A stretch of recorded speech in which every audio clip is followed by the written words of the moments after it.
one. Hello, Mercs of Mischief. Happy Wednesday. Welcome back to session 8 on Of Those Lost. Oh, God, we're already at session 8. I am Kai, your Dungeon Bartholomew Master, and I am joined today by our incredible cast. We're going to go around, we're going to do some quick introductions, and we will start rolling. We're going to start with Jonathan. Surprise. Oh, whoa. All right. Hi, I'm Jonathan. He, him. I'll be playing Bevan, the Tiefling Gloomstalker Ranger.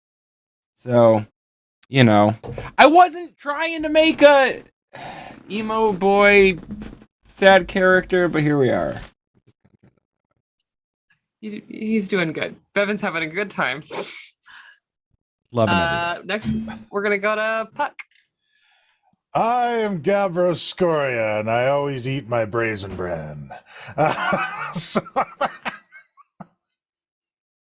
He played by Puck.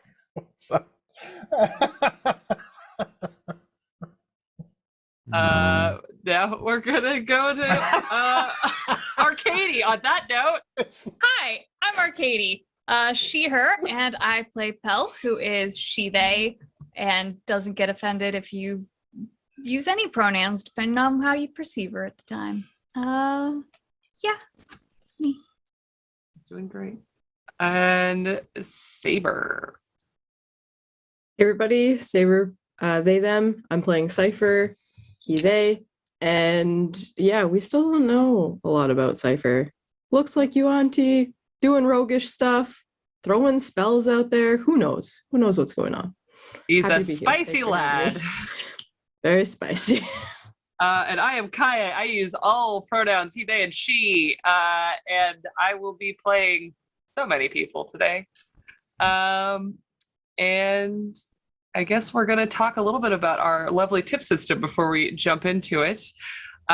You see in the corner, this way, everyone has these little gold tokens. The number on them reflects how many tokens each player has. Those tokens can be exchanged for an advantage roll, which is advantage on any d20 skill check, etc. Or they can save them up, and if they want to spend 5 of them, they can buy themselves a flashback. And what that means is an automatic success on a skill check, but to earn it, they have to tell us the story as to what they did in the past that allows them to automatically succeed in the present. Now, with all of that wonderful generosity being spent on these wonderful players, there's also a treat for me.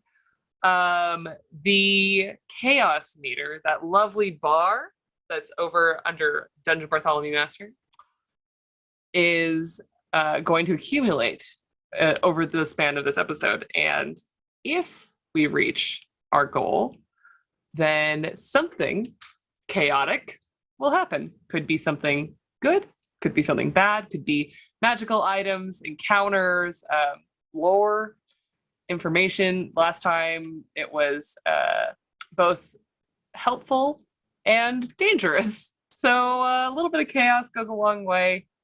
And yeah, I think that's all for that. Then I think that the next thing we're going to do is a recap from our lovely players.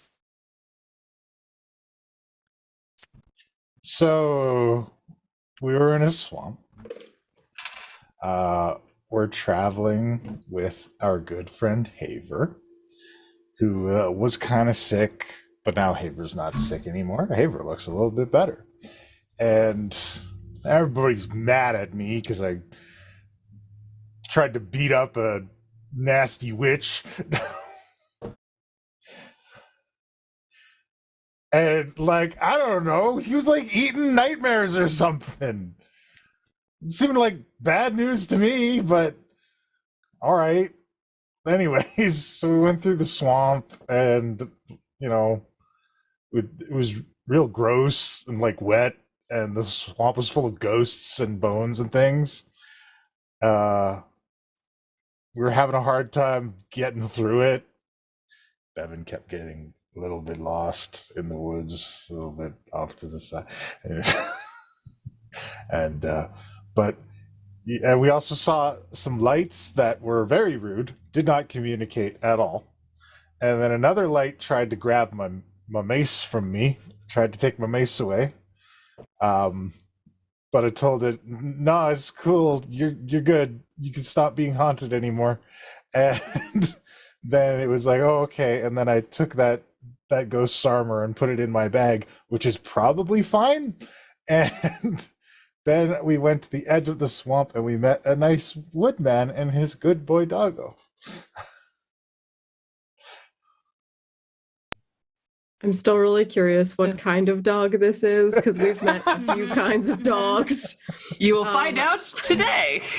Yeah, there was a ghost army, and we learned a little bit about tieflings, and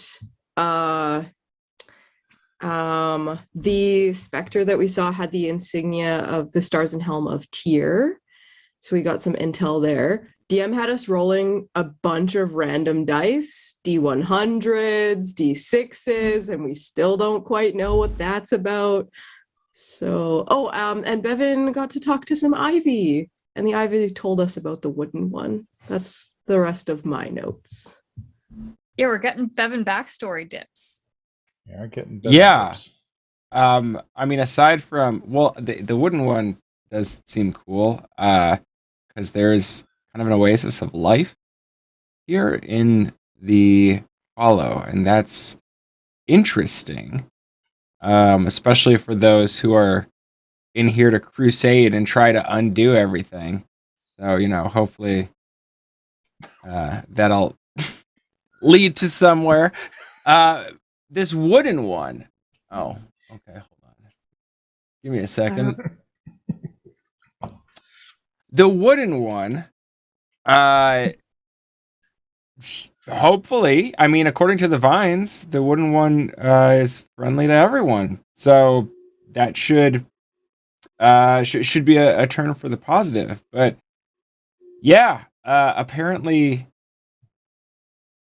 I might be related to tieflings that come from the land that is now the Hollow. So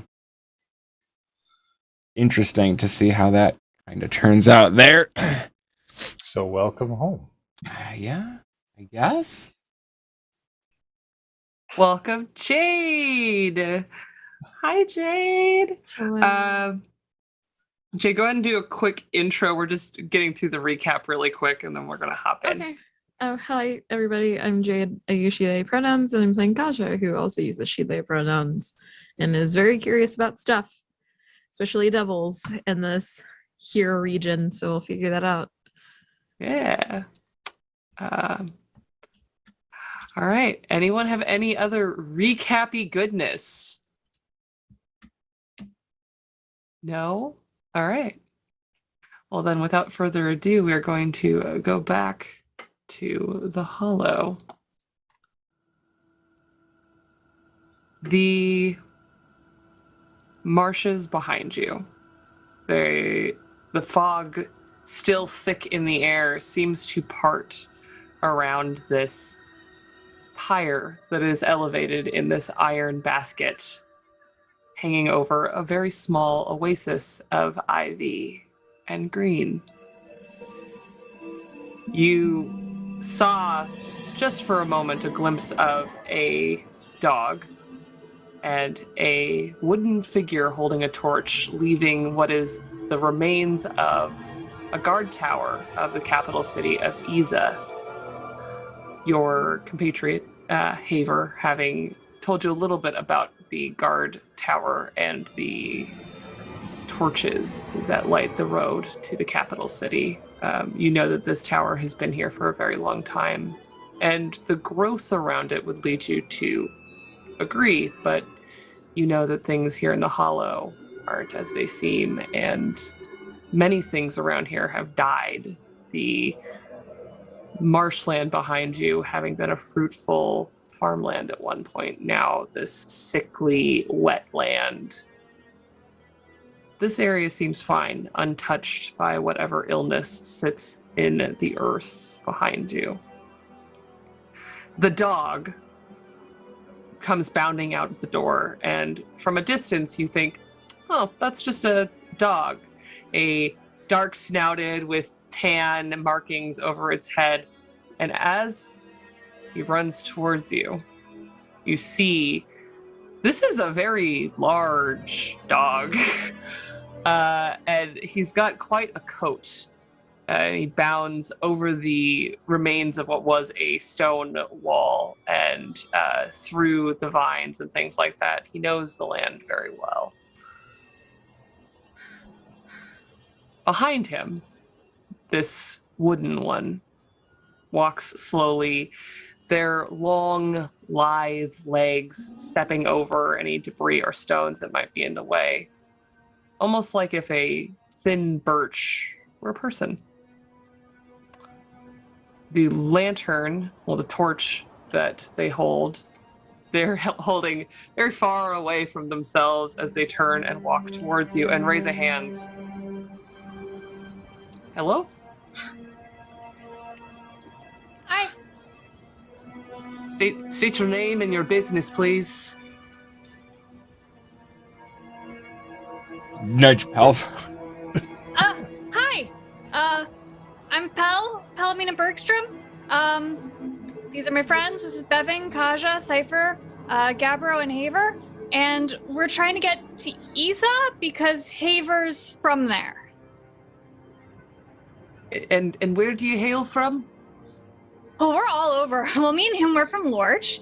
And Kaja we picked up in Tierhaven, and Gabbro was there too, but I don't think he's from there. And I'm not sure where Cypher's from either. It's actually maybe questionable. Cypher might be from...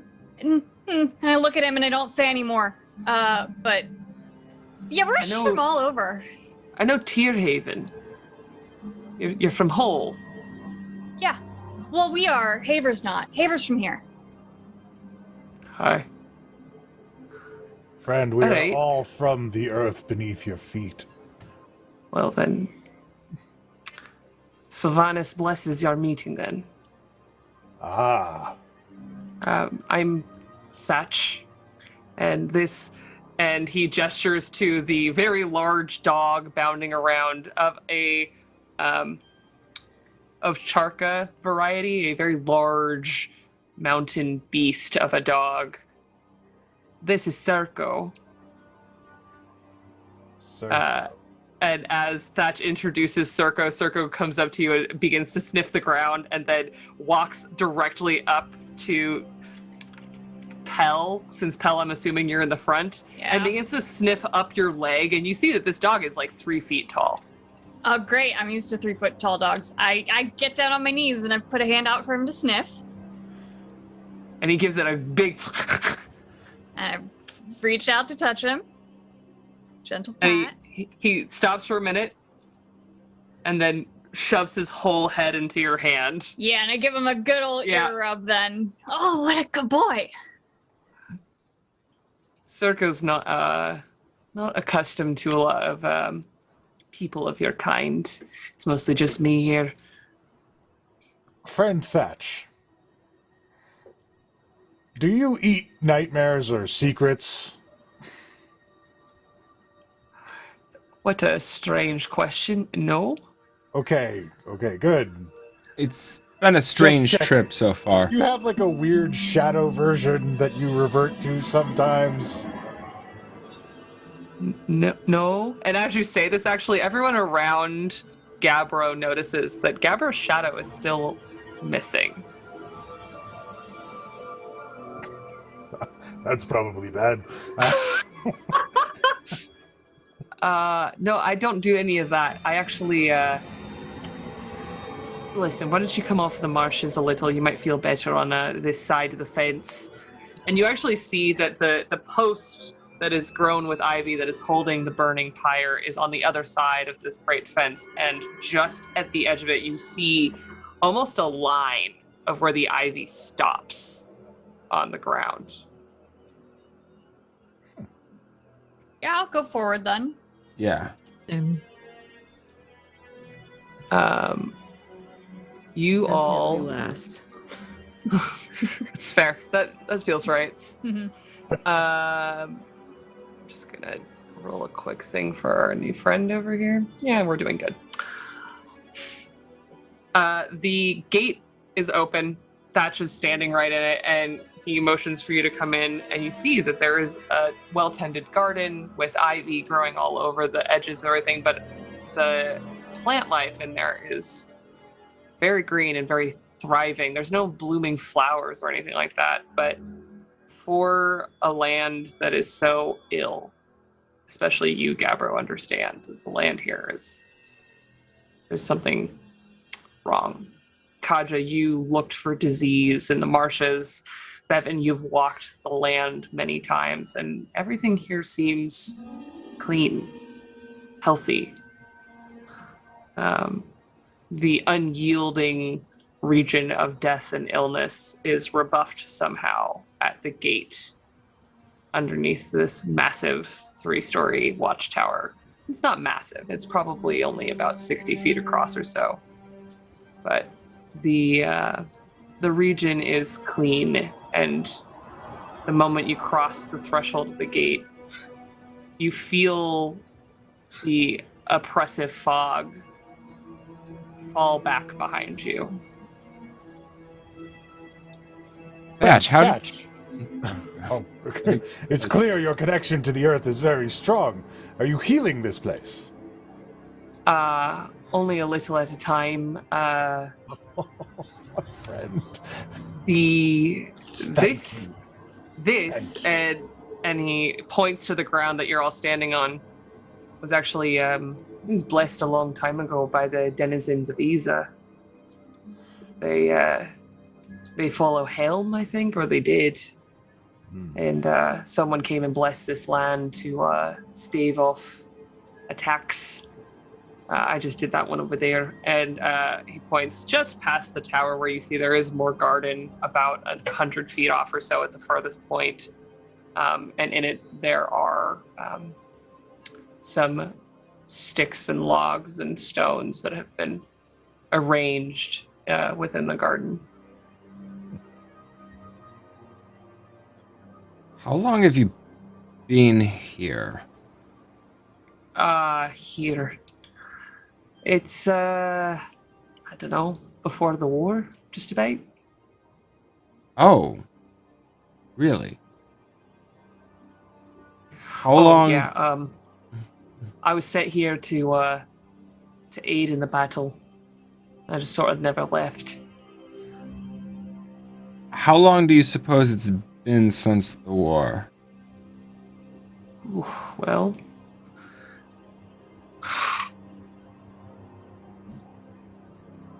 Well, let's see. Thane almost died of old age, so it's been a long time. That was about 70 years ago, maybe 80. And so the war was probably at least 100 years old. Longer. Okay. I stopped counting days, if I'm honest. I can tell you Serko's only a couple of years old, though. Got any more growing to do on that one? It's already pretty big dog. You know, I don't know. I think Gon sent him to me, and I just we get on.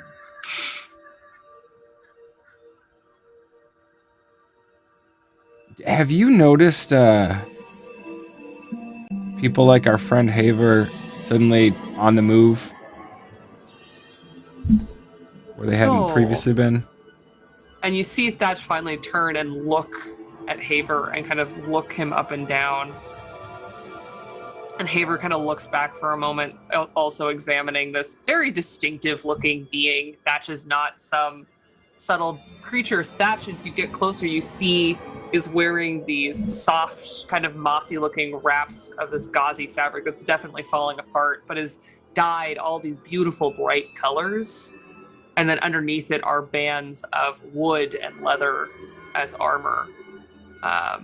And the arms themselves are tree bark with branches growing out just in a few places and some leaves in some errant places. Like somehow the wood itself is still alive. And he looks over Haver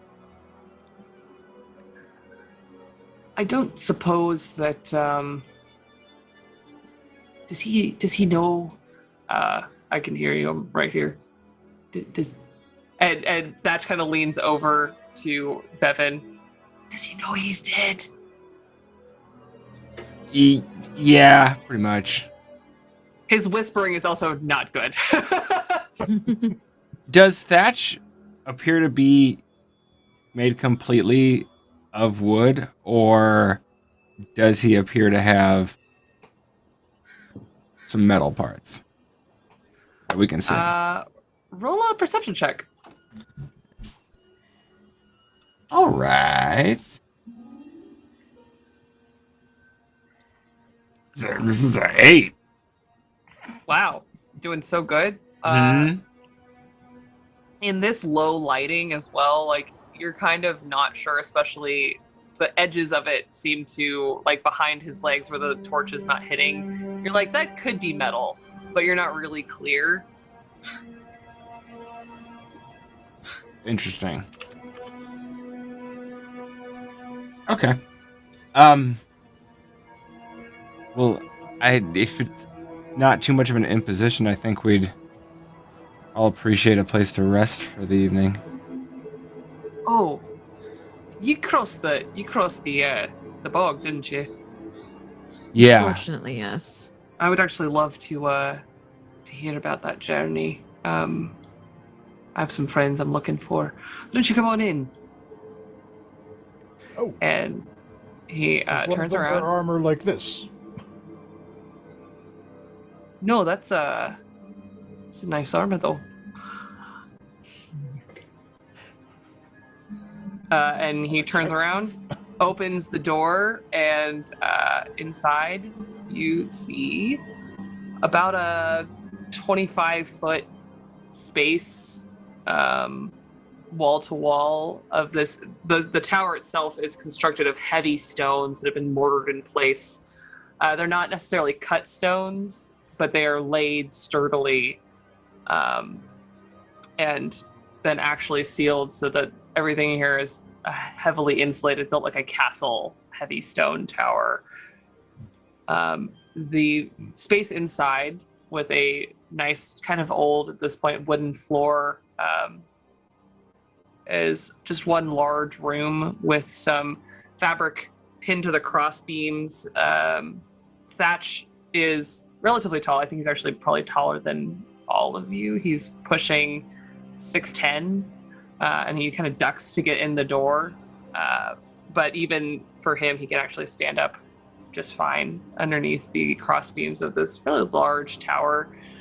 In the middle of the room, there's a large table with nice heavy wood planks making it up. And across it is strewn natural materials of sorts, and there's a cutting table and a mortar and pestle. A small fire burns in the corner with what looks like next to it the stand for a pot or a kettle of some sort. And the hung fabrics, like the fabrics that Thatch is wearing, are dyed. These have almost a tie-dye quality to them, but done in stripes down them. And next to the door is a extremely large, fluffy hay pile covered in a blanket.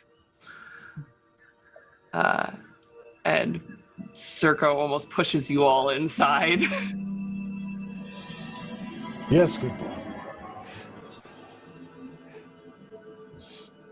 Fine place you've set out for yourself. And such a noble task in trying to restore this area. I really commend you. Don't really have much of a choice. It's one of the reasons I wanted to ask. We've had people leave here. Well, I guess I've had people leave here trying to find a way out, and they didn't come back. A way out. Yeah, we took refuge here right at the end of the battle. We have a few maps. You're welcome to copy them. I don't know if they'll help, but we have them. I'll definitely give it a try to find some parchment. I think I ran out, but maybe I'll use one of these. And he grabs the fabric hanging from the ceiling. We managed to Along find safe Go ahead. footing our way through, but it's not exactly safe travels on any path, as far as we can tell. Yeah, that's it doesn't surprise me. I kept the lantern lit, caught a few wayward travelers here and there in the early years. Well, we appreciate you keeping it lit. It probably saved us a whole heap of trouble. Oh, good. I also hope sometimes it guides the spirits somewhere more restful. Yes, it seems the entire area was just filled with those that haven't gotten rest yet. I came here to stop that.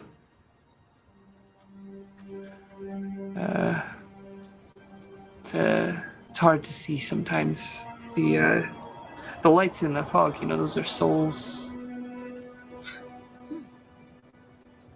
Just drifting souls.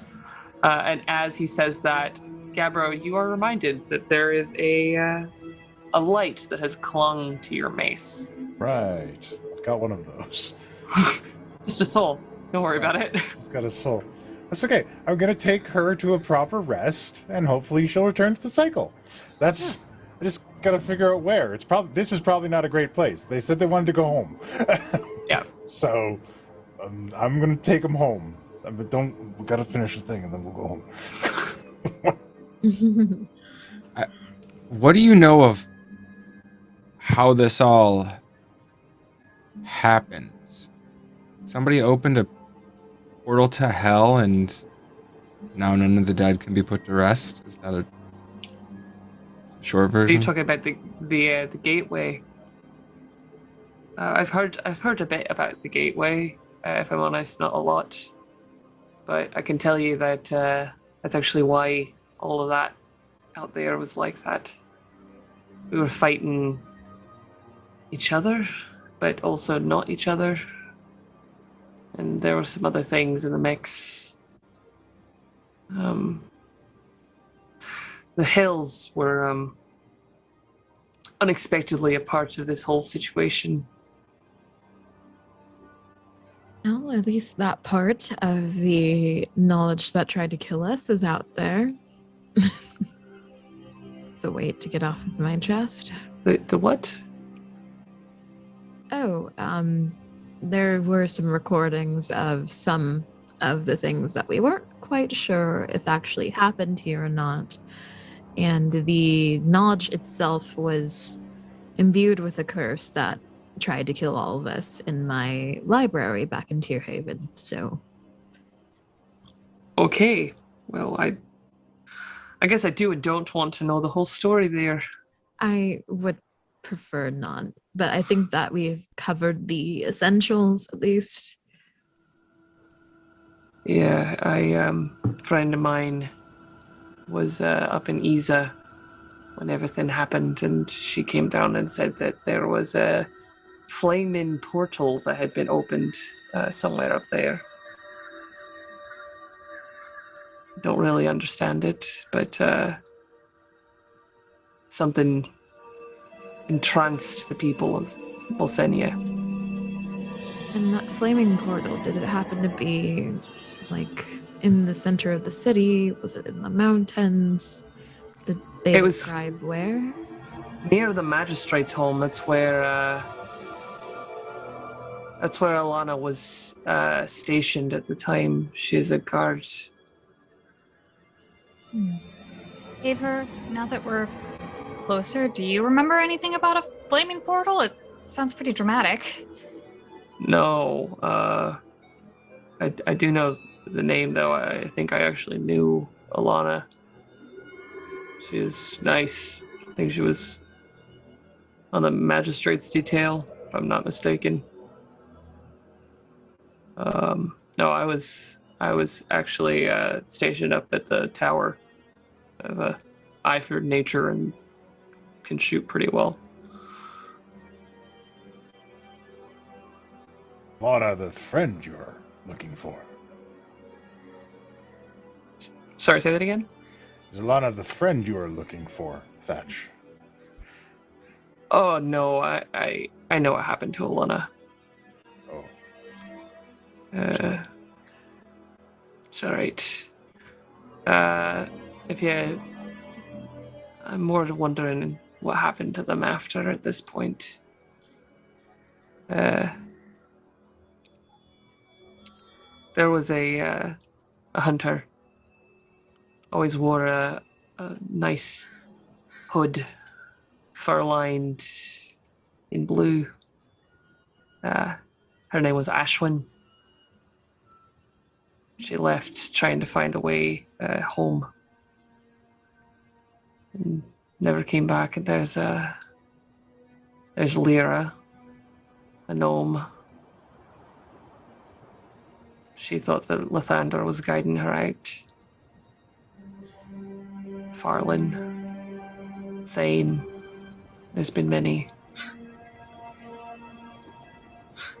We started at about 40 people in this tower. And then, well, whatever happened, we were quickly down to 10. And then we were down to 7.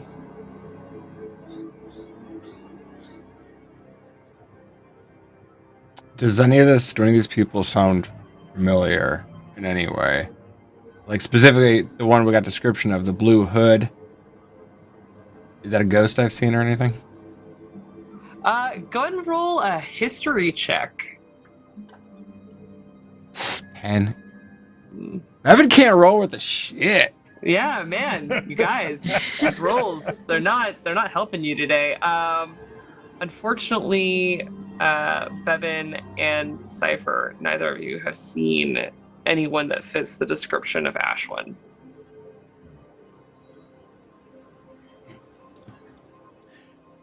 Well, friend, I am sorry for those you have lost. But, as the cycle will eventually bring those back to the Earth, you now have returned back to a number of 6. 7, if you even count Haver.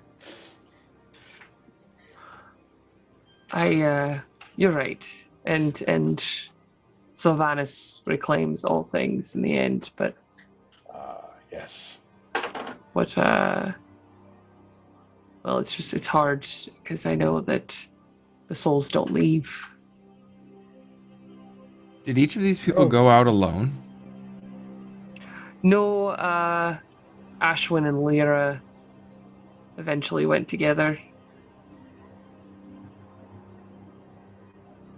The rest, well, the first lot just dropped dead.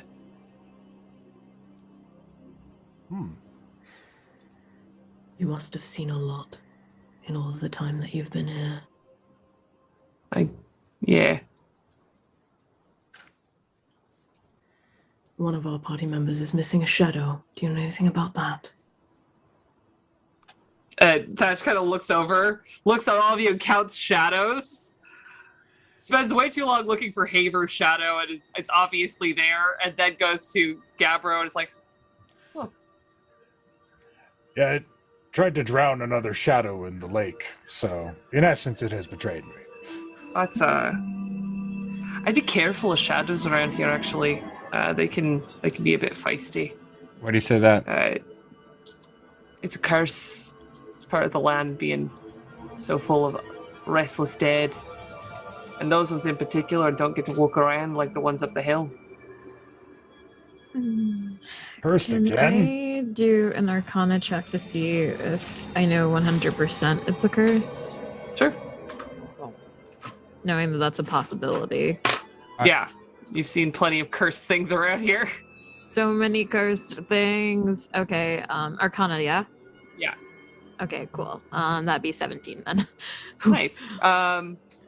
You have heard of the arcane properties of regions of unrest. You know quite a bit about how that is orbited in the world of magic. And now that you think about it, you realize that many of these strange features, the missing shadow, the weird tableau that your blood turned into, a lot of those things are commonplace in specifically haunted regions.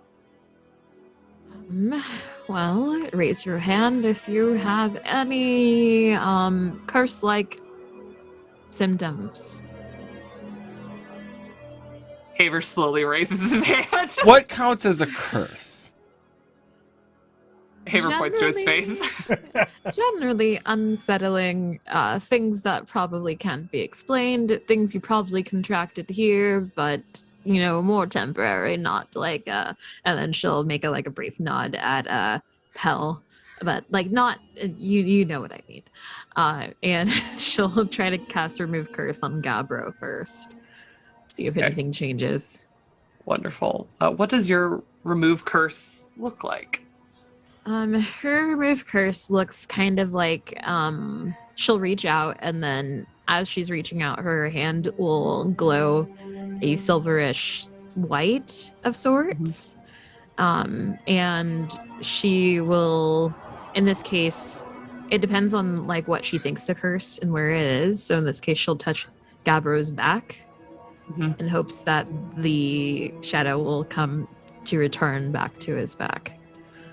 The silver light surges down Gabbro's back, causing the little bit of granite-like texture in Gabbro's actual complexion to shimmer for just a moment. And as the light dissipates, you see a shadow return behind Gabbro, where it should be, not trying to strangle any other shadows. Oh, well, that's one for... We have Haver and... I think mine's a little more permanent. Yes, unfortunately. But I don't think that we've been traveling more than 10 days or so, but if you ever are feeling more out of it than usual, we can always reapply the same ritual to keep you in your state in stasis, if you will. I appreciate it. Gabbro, also the blood picture that accumulated on your armor of cracked, dry earth washes away like the moisture in the air just dispersed it. Oh, that's much better. Thank you very much, Dr. Kaja. Deeply appreciated. All right. And I've got my eye on you, Shadow. Your shadow looks towards you as you look towards it. It's weird how that happens. You and I are going to have a talk later. It's also shaking its finger back. This goes on for some time. Don't. Everyone else, speak now, or I guess forever hold your curse, or until tomorrow at least. But it'd be more beneficial if the entire party was up to their best as they can be. I believe everyone's agreed that mine is self-inflicted, so... It doesn't hurt to try. But I won't do it if you don't want me to. Not to pry, but you're saying you curse yourself. It's quite a talent. No, I made poor choices. Well, poor choices don't mean you're cursed. This means you have bad luck. Kaja, if we're about to rest anyway, and you'll be able to do that again after a rest, then sure. All right, after the rest it is, and still let me know. I don't want to do anything that you do not want me to. Don't want to be one of those. She'll just kind of ick a little bit. Yeah. No, to be clear, I meant if you can do it now, and then you are able to do it for someone else again later. Oh, yes, for sure. I did not really use much magic on the way through this journey, so I am perfectly up to snuff. And for this one, she'll try and reach for your head. Is that okay? Yes. So the same silvery whitish light will emanate from her hand, and she will place it on like the side of your face, in an attempt to remove a curse if it is there. Nice. You reach out and touch the silver light kind of pushing into Cypher's head. And Cypher, you feel this darkness that's been sitting on you since the vision or nightmare or gift that you had the night before. From that moment forward has sat on you. And the silver light lights your eyes for a moment and burns away the darkness. You no longer have a reduced hit point maximum. Thank you, Kaja. No problem. Like I said, you're stuck with me. And, you know, a not weirdly attached. You know what? Yes. You know what? Yes, whatever. Thatch. Yeah. Could you elaborate on the shadow curse? Is it what are the shadows alive, or is something manipulating them? So you all came from Hull, right? Yes. Yeah. So you came from the east. Mm-hmm. I don't know what's become of all the cities that way, but I've been up to Isa since whatever happened. The restless dead. The souls that are trapped here on this plane for whatever reason. They're walking around like everything's normal up there. The city's alive and dead at the same time.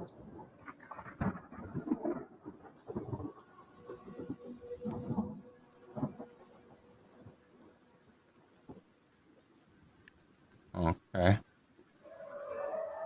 So, there's both specters like the ones you see out in the marshes, but I've also I left because I saw one too many shadows that were moving on their own. And I'm just me. And Sarko. So you think the shadows are the dead? I mean, I would think so. In this region, honestly, I wouldn't be shocked if you counted everybody out in that marsh. You'd find that many souls still wandering around out there. I'm inclined to agree. It is typical of places that lots of people perish and no one really has any rights to say, or people's beings aren't laid to rest. It becomes like a hub. It's not just that. The 30 or so that were from Bolsenia that we had here in the tower, when they died, we gave them funerals. We did our very best. And they still came back. They took out 3 of us before we could stop them.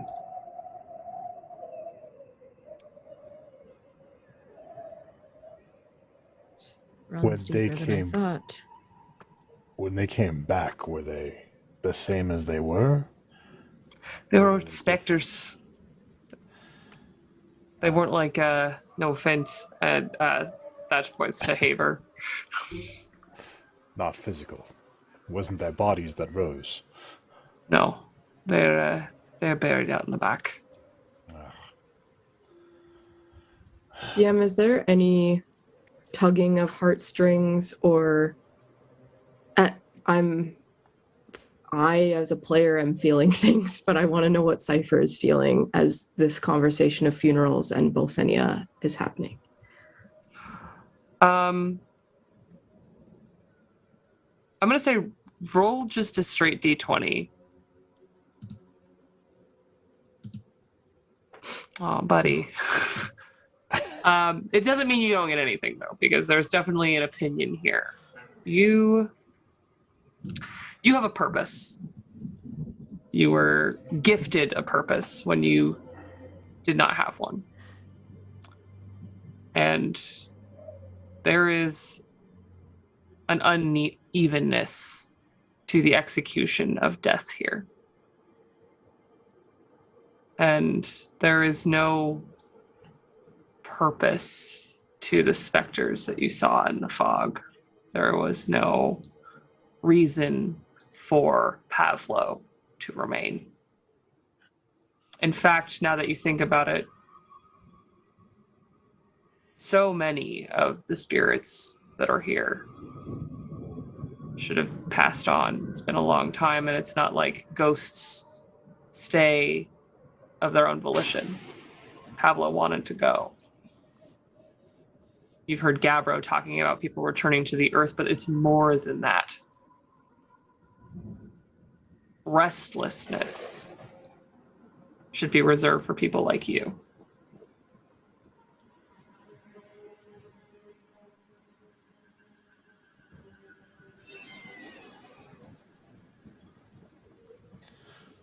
Dungeon Be Master question. In our lifetimes, has the border of the Hollow changed at all?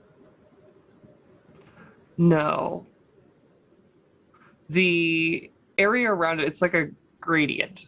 So you are very familiar with the region that leads up to it, and you are reminded of the single blackened tree that your wonderful friend Ingram hangs out near. The blackened tree that is over a nice green field. Mm-hmm. And then behind the tree, you can see the demarcation of the border of the Hollow. There's been plenty of study done by people like Kaja, who know the region, as to why the forests, the water, the grass, all grow in this peculiar way. It's very abrupt. There's not a natural border to it. It is like when you see an area of drought, the trees have this brown quality to them that you can see exactly where the roots run out of water. But here, it's not water. That's the problem. The land is wet. It's whatever this sickness is that has saturated the realm. And the original border of Bolsenia fell at the edge of where the forests were, where the roads were. It split the Hari and the Etzel River. And there's no reason why the river would run dead above the waterfall in Ostenbrook and run alive by the time it crosses Pottendam.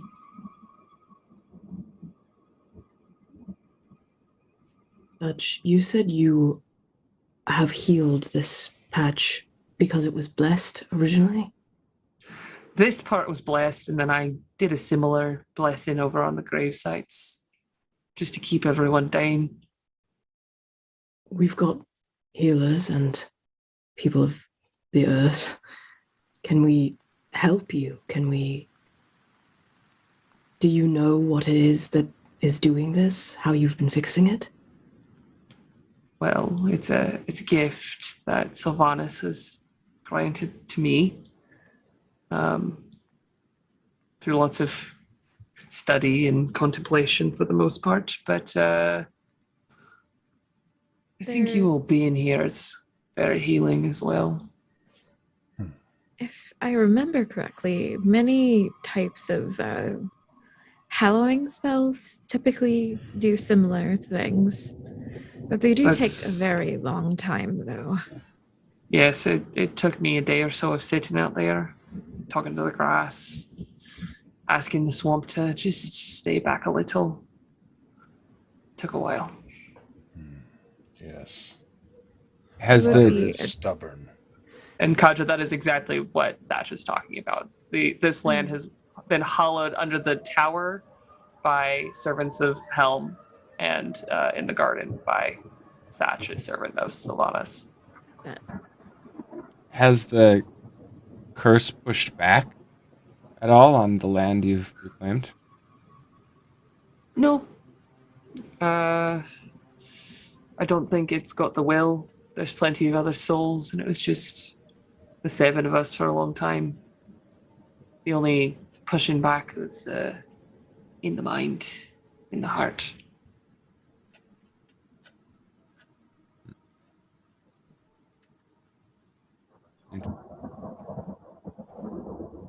Well, it is a very long way to go about healing some of the area, but I do think that we probably should find the source.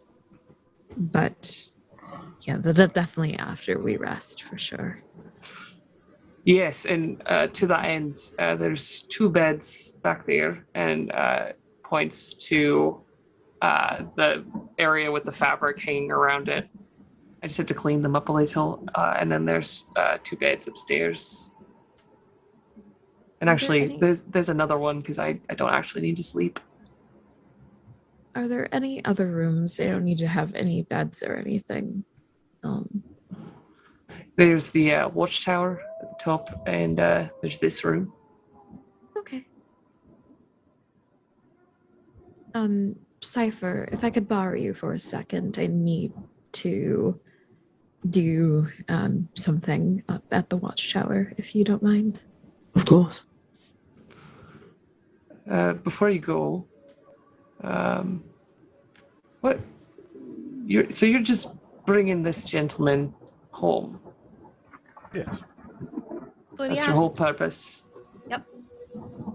Well, For now. See what's going on. From- Information. I would like to know what's happening in this region, and hopefully, sounds very naive to say, but see if there's any way to stop it. Good. And then perhaps the earth has smiled on us. You're welcome to any of the rooms. There's no secrets here. It's a mess, but and by all means, we'll help you. Speaking of secrets, there is another not far that told us about your torch. Have you interacted with anyone that trades in secrets? No. Why would you trade in secrets? It's something evil, I'm sure. But they know you're here, and you don't know they're here. So now you know. They were a particularly charming fellow for a while. Shaped like an elfin man, I think. But they definitely were not just that. They were a night hag. Oh. No, haven't had any of those over here, but that's very good to know. I will. I think that the energy, if the energy holds off the curses, it might be able to hold off them in this tower, if I'm not mistaken. I mean, they would definitely be dissuaded, so at least there's that. Thank you for your hospitality. Of course, I'll see if there's any food that isn't just tea. Don't really need to eat much either.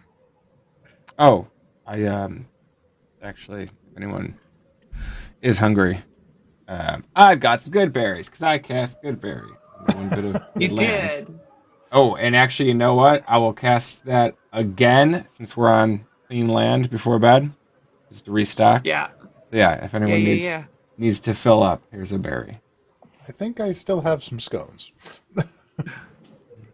Gosh, Hopefully not wet scones. Hopefully not wet Yeah. scones. Thatch, before you go, could you quickly point which direction we would take to get to Isa? Oh, sure, yeah. Well, you go up the road. The torch is next to the road. But you're gonna want to. It winds, and I think the forest is sort of taking parts of it. Last I checked, but you just keep traveling up the hill, basically. And there's a guard tower, and they'll let you in. They let me in. They are ghosts, though. We're used to that by now. Okay.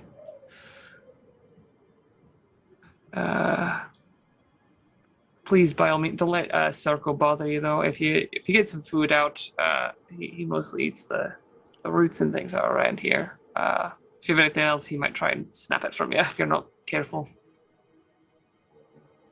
Oh, Good to know. He's a good boy. Is there still any of that jerky in Gabra's pocket?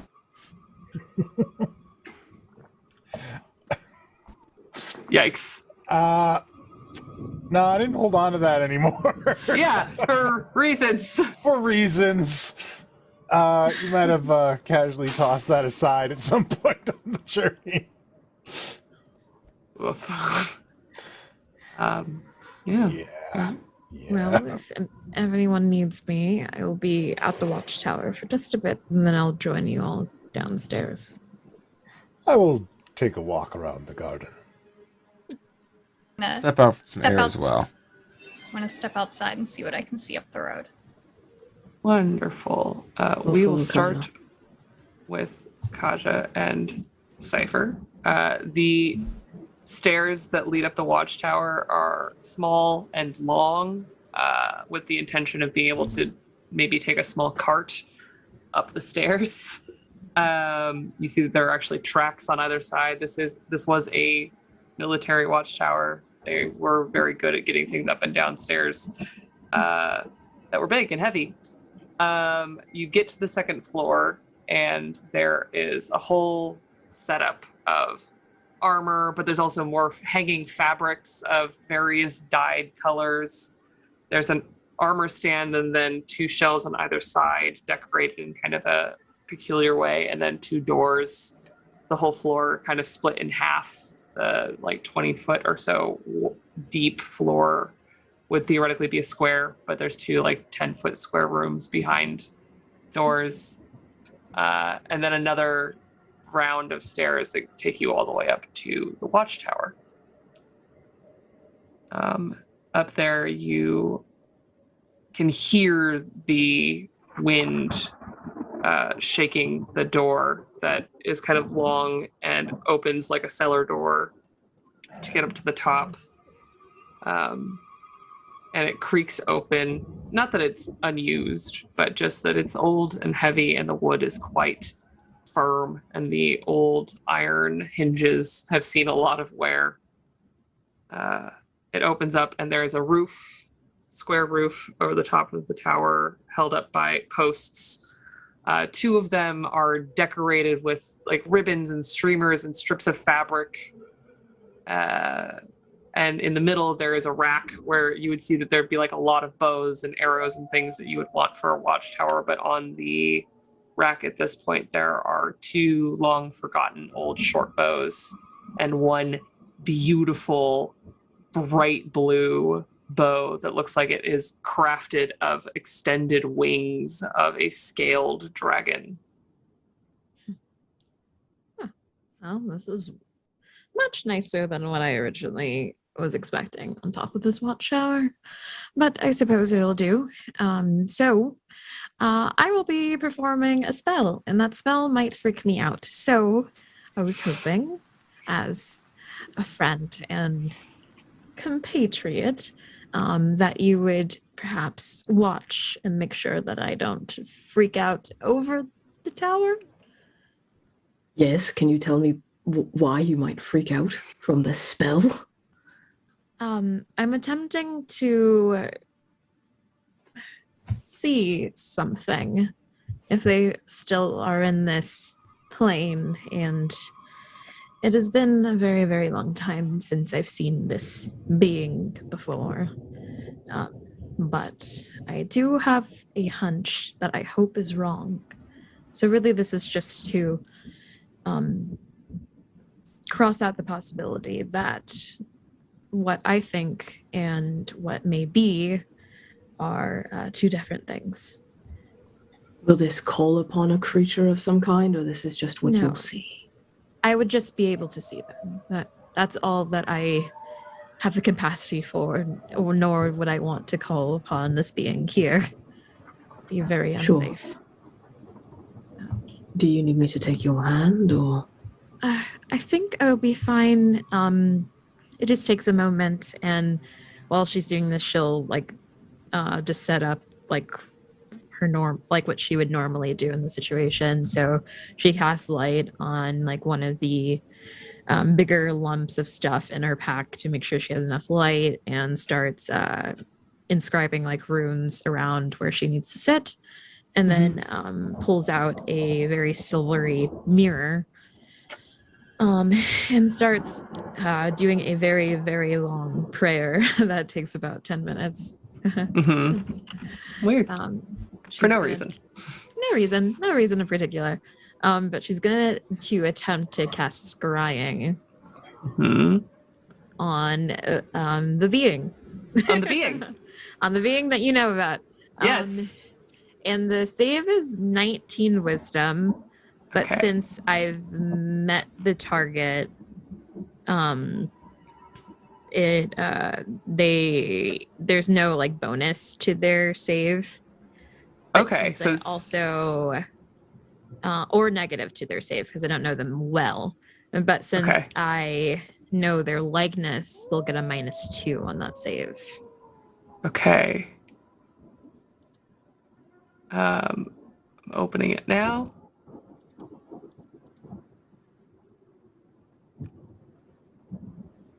That's the wrong one. Okay, I'm just gonna roll, and I will double check the stat in a second. Okay. It's a 17 on the die. -2, so 15. 15, and so now we are down to the number. Come here, you. Just remember to spell things.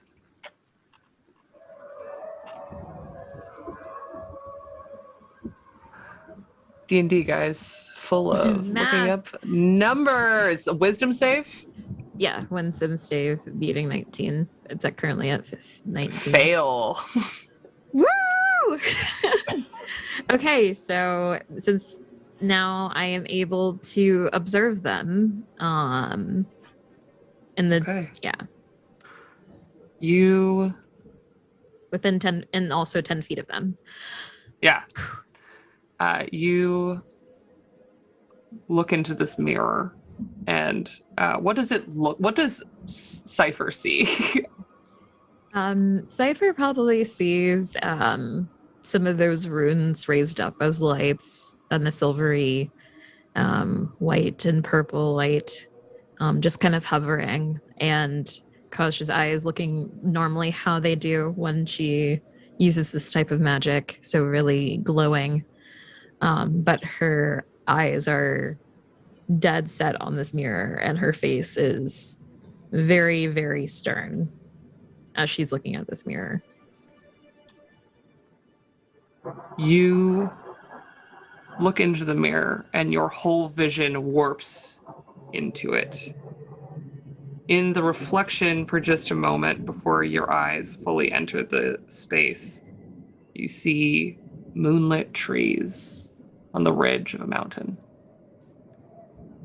The gaze of whatever you are tracking, this hunched creature, was looking up to the sky, a clear, bright, starry sky in a somewhat familiar looking forest.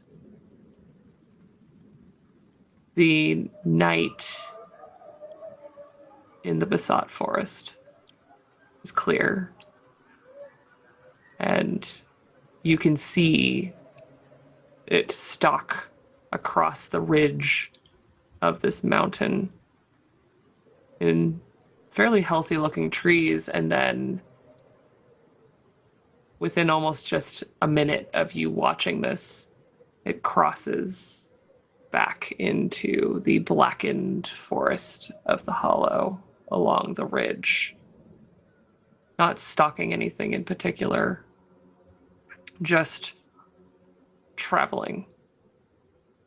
A route that isn't far from where you earned your name. But it is definitely not close to here. But as you watch it, you, having learned so much more about this region, having learned your cursed knowledge, you see very clearly this time. It's not just some specter of the woods. It has horns, elongated ears, and strong, long teeth of something of a demonic origin.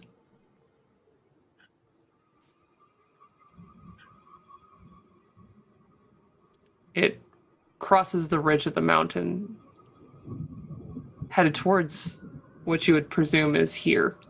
The Basalt Forest borders with the Hollow, and Isa is up on top of the hill that is on those same mountains.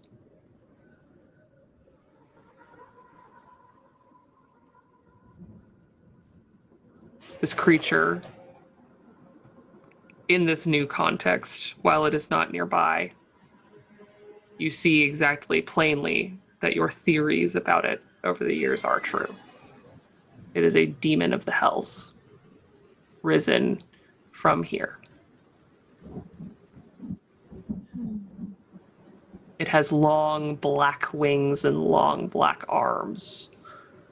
And though in the forest it could be mistaken for a drake or some sort of other aberration, in the context of a world where the hells have risen, this is a demon.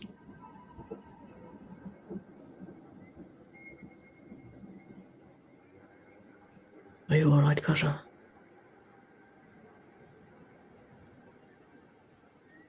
No, not at all. And seeing what she needs to see, she's going to disconnect the spell. Everything falls. Everything stops glowing except for her pack she's used as a lantern. And she puts the mirror back in her pack. Did you learn? That the source of my problems and the source of a lot of misery in my life and the Hollow are very, very connected in ways that I did not expect, nor am I even equipped to process truly. Can I We help you are- process?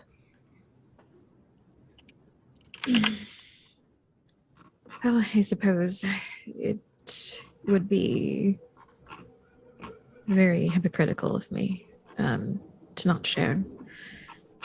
So, long ago, there was a noble family that was very well respected in Tearhaven.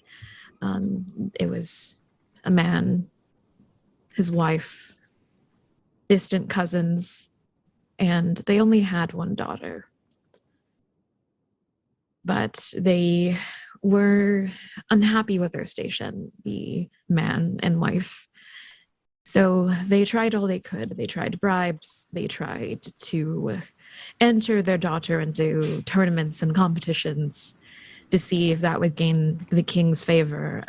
They tried so many things. And they got an offer one day about a person, as they at least knew of, that granted deals, and in their case, money, power, raise of station, beyond their wildest dreams.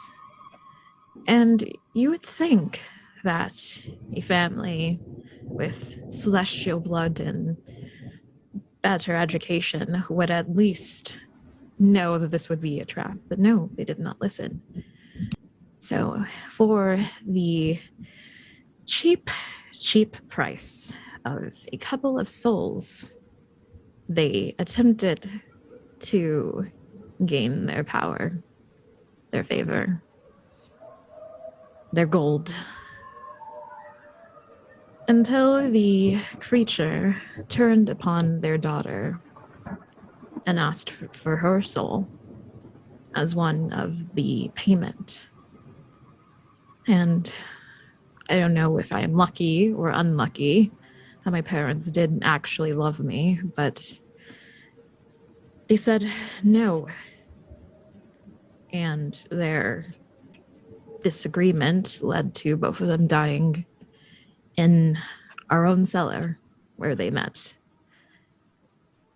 And that was the day where my usually feathered wings have always been skeletal. They have not been the same ever since. And I was promised that day that there would be a time in which this creature would come back, for they don't like to have loose ends. And I was a very, very loose end, although a minor one. And I've noticed their presence here and there. Every time I come close to death, it seems that I feel them whenever that happens. But I haven't died yet. They haven't collected their payment and tied up the end yet, but they are here. They are a devil, in fact, and a part of this massive ball of fuckery. I really can't describe this anymore. We're fucked. We are fucked. Thank you for sharing that, Kaja. That's terrifying. And you're right, if this is connected, then we're even more on the right path to getting you free from this thing. Kaja, I'm going to have you roll a religion check for me. Damn, that's pretty good. Grief makes the rolls really good. Grief good. 24. Dang! Most of the time when you've seen this being in any clear way, it's obscured. It's usually able to obfuscate any suspicion that you might have had before, but there was something very clear about the way you saw it tonight. It was moving brazenly among the forest, away from people, away from anyone that it would possibly be trying to hide from. And the clarity gives you the chance to see that this creature matches descriptions of things that you've looked into. You've obviously studied every variety of creatures that would bargain for souls, hags, and demons, devils, fiends of all sorts. And this one, you realize that it is associated with beings that you know to not just look for souls like a normal creature denizen of the hells. This one is more selfish than that. It would devour souls just to have them. And the proximity to it that your parents would have had to have this conversation has a corrupting presence. And your knowledge mixed with what you've now seen is able to better inform that it corrupted your parents just by meeting them.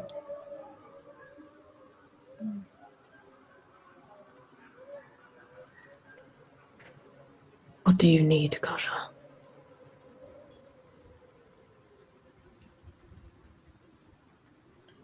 Honestly, a long, long nap, but we're not gonna get that anytime soon.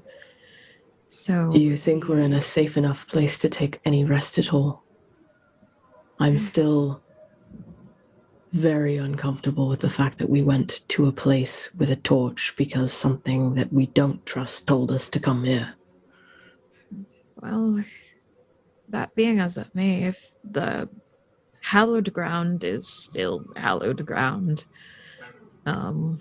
it definitely has very much beneficial properties, like we saw. So, at least for a night, I wouldn't, go to bed without anyone taking watch.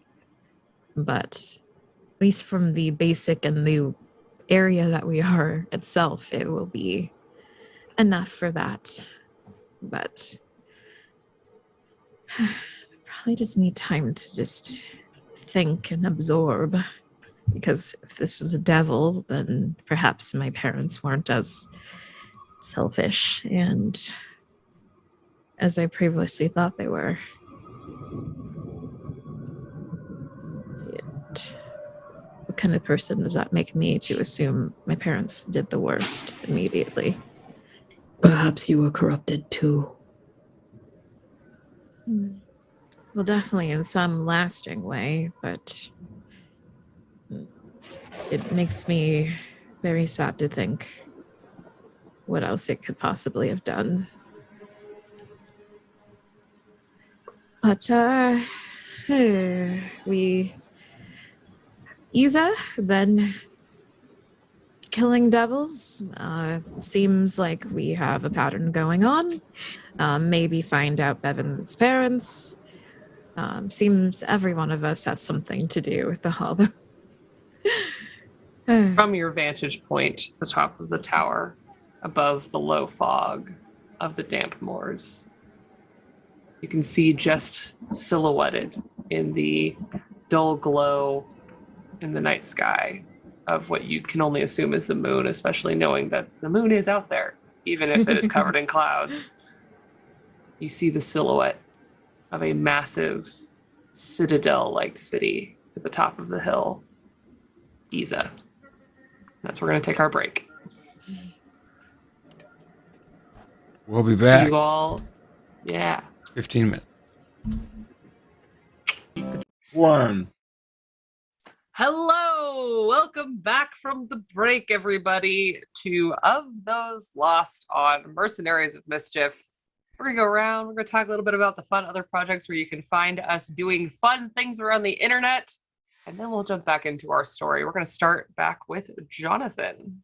Oh, it's me again. Hey, While you're eating. I'm Jonathan. He, him, eating cheese. I play Bevan, and I'm also the producer here. I'm the producer here on Monday nights too, and I'm playing on Monday nights too. I'm here, part of this channel, a big part of this channel. This is most of what I do.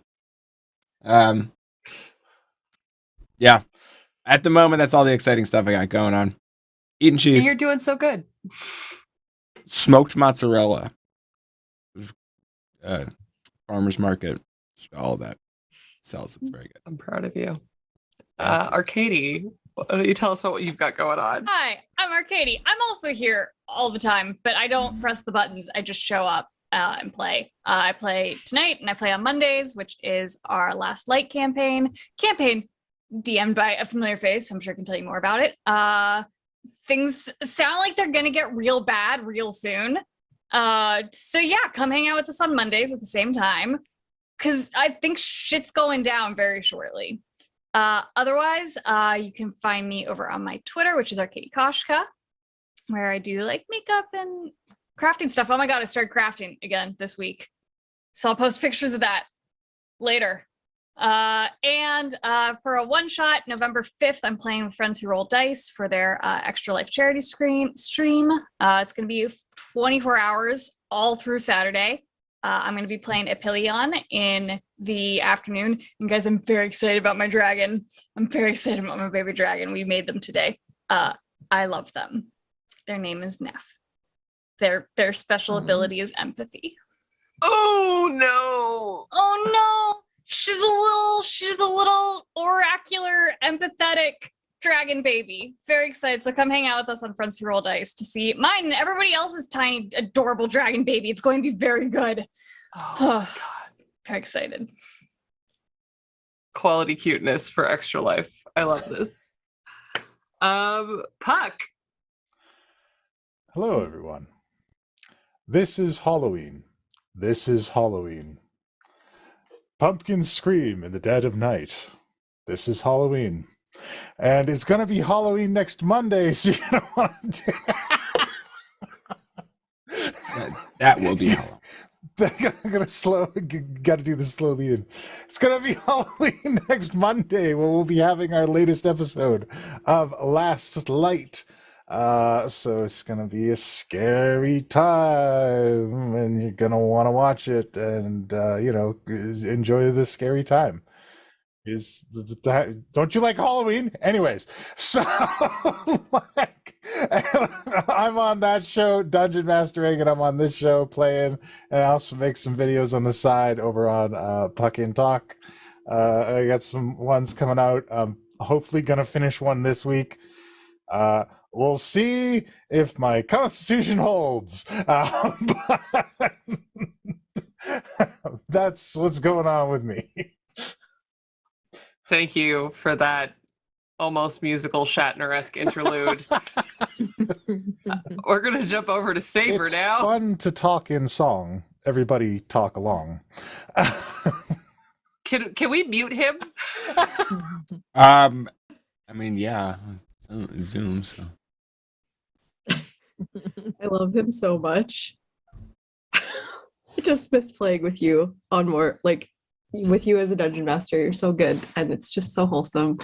But also, like, what a cool show that we're in right now, especially Halloween time. And just Kai, you're amazing too. I am on Instagram. Saber_Sensei is where you can find me. And I was really excited to continue to pitch this theatrical Halloweeny show I'm in over on Dirty 20 Gaming next Friday, but is being postponed for health reasons. So yeah, keep an eye out on it. I'm hoping they still end up doing it after Halloween, because for me, Halloween can just be all year long. It's my favorite, which is why I'm enjoying being in 10 whole sessions of Halloween. And then the GSA conference that I was talking about last week is still a go. The game will be happening. There's an Eventbrite sign up for the conference itself, and we're still just waiting on that date for that game. So hopefully next week we'll have a time for you to go check it out and spend some of your hard-earned money on queer children having a great time. So yeah, that's me. Thank you. Love to see queer children having a great time, and queer adults. On that note, Jade. Hey y'all, I'm Jade. I play Kaja. I also do lots of other nerdy stuff. I host, I cosplay, and I also play on other tabletop campaigns. On Mondays, I play a Fox Girl Disney Princess over on Feywild and Out. We actually are doing a Halloween two-parter special where everyone is high because we took magical snails. So that's going to be great, including the robot. The robot is high. So you can check out that two-parter special, not this next coming Monday, Halloween, but the 2 Mondays afterwards. And then also I was recorded on Dragon Talk, which is WotC's official podcast. So that episode will be airing next Wednesday, so right before we play it next week. And I talk about this show and other shows and all the things that I get to do amazingly that with all these cool people, like the people that are here. But yeah, you can find most cool social media things and things I share about all my other friends that do cool, amazing things on my socials, especially Twitter, because that's where I just do the most posting and shit posting and memes. So yeah. That's where you do the most. You can end the sentence there. Just do the most, period. Yep, you're just doing the most. Wonderful. I am Kai. You can find me on all social media platforms as Estelle of Imladris. And you can find me here, obviously on Wednesdays, after some delay. The finale of Manhattan by Midnight will be happening on November 1st, which is my Vampire the Masquerade Chronicle. We are coming to a close, and political and maybe real war is breaking out in the streets of New York. Unknown. And then upcoming very soon, you can find me on my podcast that I've been producing for a very long time from a group called The Lore Brewery. Our first adventure coming out before the end of the year is called Ashes and Dust. It is a post-apocalyptic 5e adventure about how when the world ends, it brings magic with it. And that is DM'd by yours truly and is a wild time. Is this an Adventure Time prequel? That's this game. Anyways. Dude. No, it's more like if I really just got obsessed with hot birdie apocalypse stuff. And in the meantime, you can find me here enjoying the last 2 sessions after tonight of those lost. We're getting down to the wire here, and I've just had the best time ever in my very first streamed dungeon mastering with y'all. I'm just having the best time. I've been very grateful to have such a wonderful party to share this story with. Before we hop back in, we're going to talk a little bit about our lovely tip system. As a little reminder, we have our tokens that every player has the ability to spend on advantage rolls. And if they want to automatically succeed on a skill check of their choosing, they can cash in 5 for a flashback where they have to tell us what they did in the past to then deserve their automatic success. And then if we accumulate enough during this game, we also have our chaos meter that if you fill it up, I get to do something spicy and unexpected that will either help or chaotically change the trajectory of what the players are up to. But unless there's anything else, I think it's time to go back to the hollow. I just want to say that the phrase "the robot is high" sounds like a great title for a one-page RPG. I actually got a robot high in a game once already. I love that and everything about it. Robots need I was drugs really too. hoping you'd leave out the in the game part. Yeah. Like, what did you give it? Incredible. Don't worry about it. So, in the overgrown but still very well loved watchtower on the edge of the damp moors at the foot of the hill that leads to the Bolsenia mountain region's capital city of Isa, the party has we've done a little bit of searching on a magical level for what could possibly be the problem, and maybe just get some answers and find some peace of mind. But further downstairs, what are you all up to inside the tower? No, you guys have all left. We all stepped out, yeah. Pell and Bevan, who have all decided to go for a bit of a walk. I was gonna also do some scrying on a smaller scale. I'm gonna look towards where Thatch had pointed the way to Isa, kind of as far down the road as we might be walking. I'm gonna start casting clairvoyance a mile down the road. Let me ask this. I would go with Pell. Is Gabriel coming with us, or is he going in his own direction?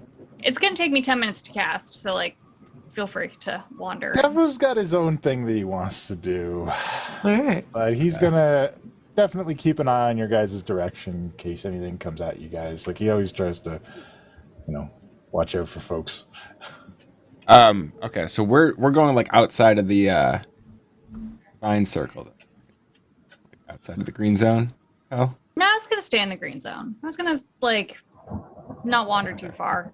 Just what I can see down a mile.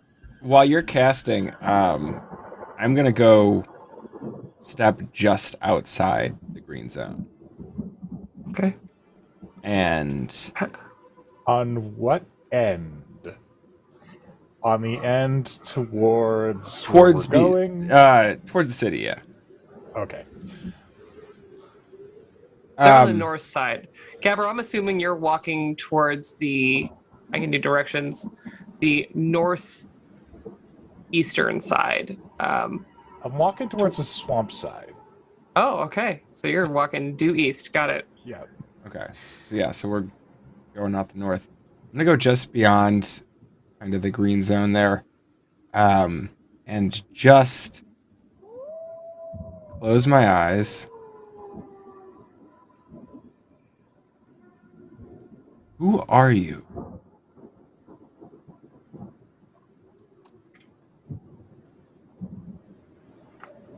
You step outside of the hollowed land, the dry grass under your feet, a stark contrast to the luscious, mostly crabgrass, but other grasses as well that grow in the area. And you can feel the night hug around you again. And you feel colder in your bones as the damp seeps in. You ask. And while there is not words, the part of your body, your back, is to the tower, and your front is facing towards the road. Mm-hmm. There is moonlight up the hill, but you obfuscate enough of the light that you can feel the shadows clinging tighter. And you've always known that you have some sort of innate ability to gather the shadows around you, that in dimmer light it's harder to see you than even for most people. But the pull here of the night into you feels desperate.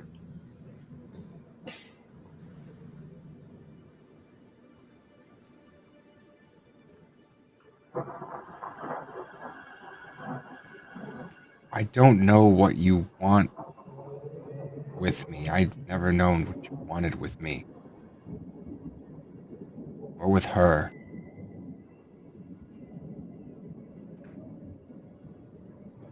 Why are we here?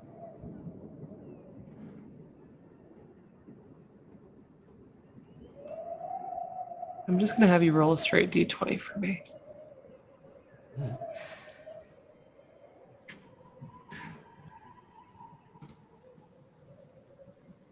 An 11.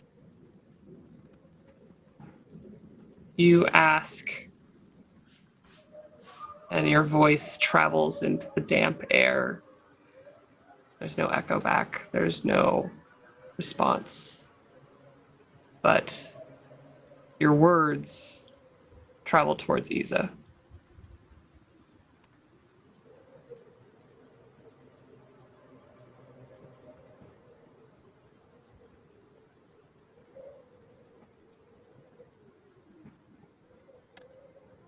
I turn back, check on Pell.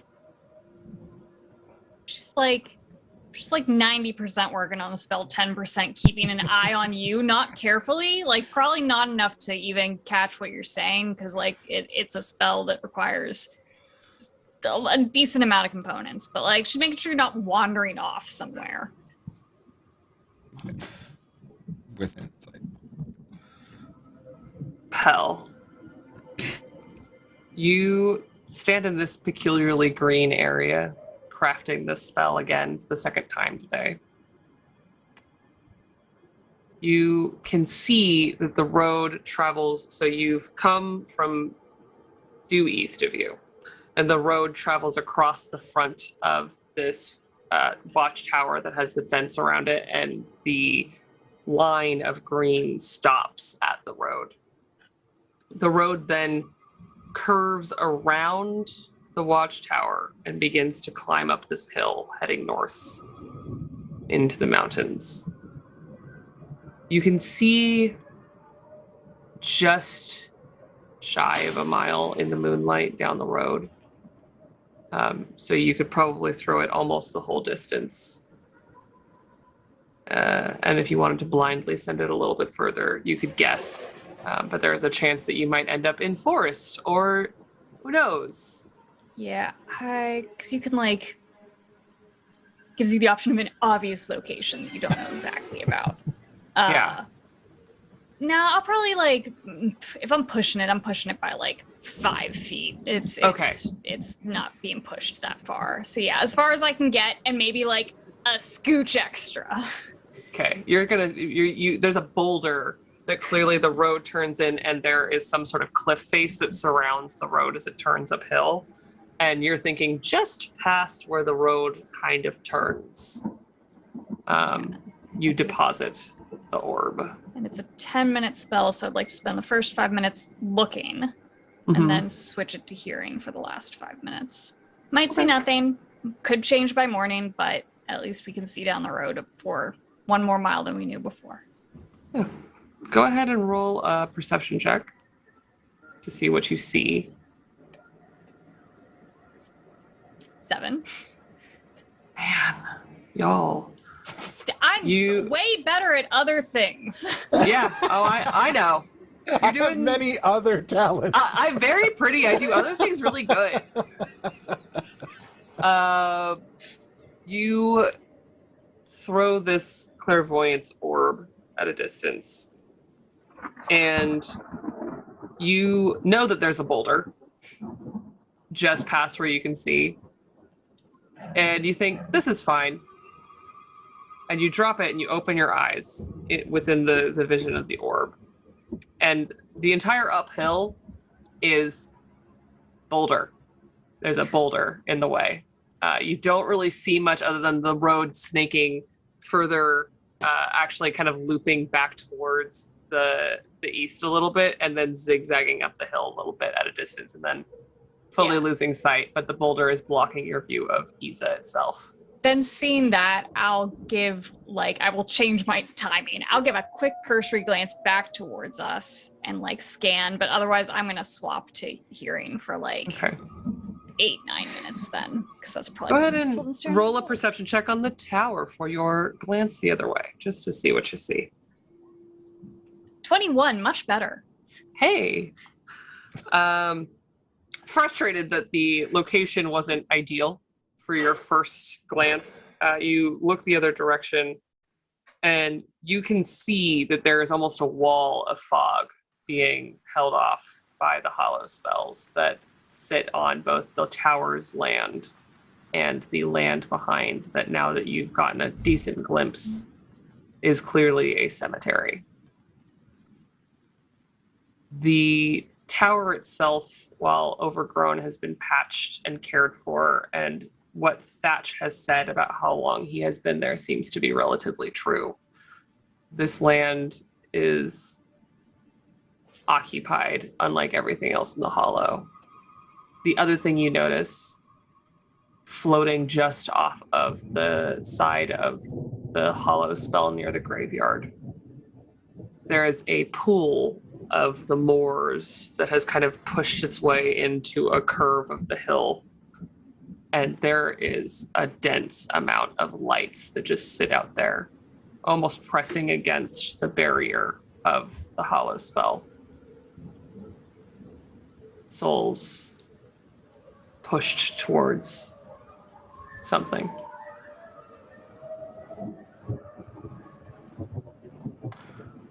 I'll make note of that and then just close my eyes, swap to hearing, and just stand in silence listening. And like Bevan's probably seen this before of like hunting deer. Just stand real still in one place and don't move. So he probably knows not to touch her for about 10 minutes.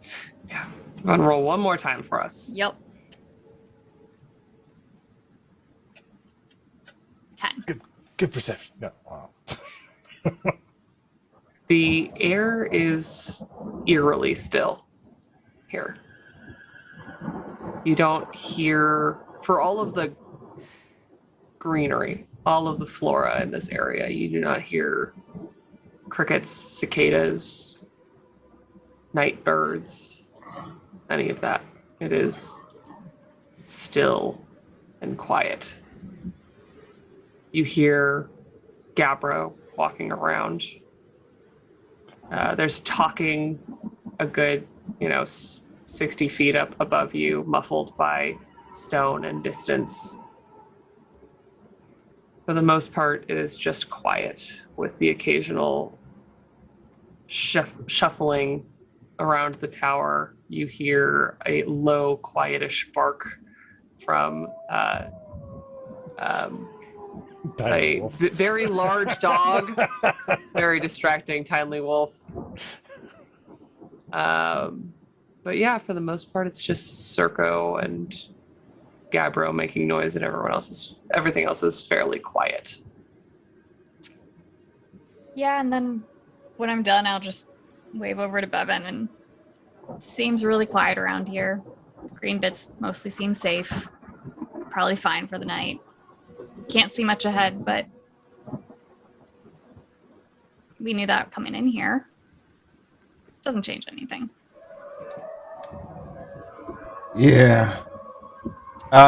Looking around, don't see any animals. Do we? No. No. I saw a bunch of souls. Like the lights, or? I think so. If that's what Thatcher meant about the lights that we saw floating around. There's a whole bunch of them.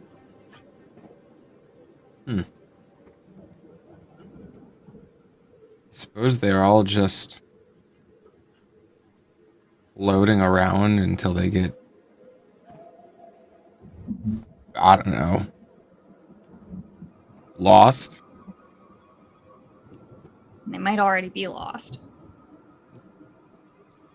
What happens to them? Aren't there more? I mean, you could ask the same thing on the other side of the hollow. We don't know what happens to them in whole. We can just see them this time. I mean, everybody says they like move on. I mean, maybe they're just waiting to move on. Maybe they're like Haver. Or Pavlo. Seems like there should be more. More souls? Or more to it. I take a peek into the ethereal. Oh, okay. What are you looking at? Are you just looking around where you are? Look for ghosts. You're looking for ghosts here? That's so strange. Wondering, because we're standing on like the edge of the green zone here.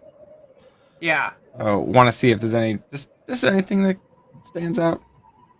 You peek into the ethereal, and though you are no longer in the moors, this area is dense with specters just wandering.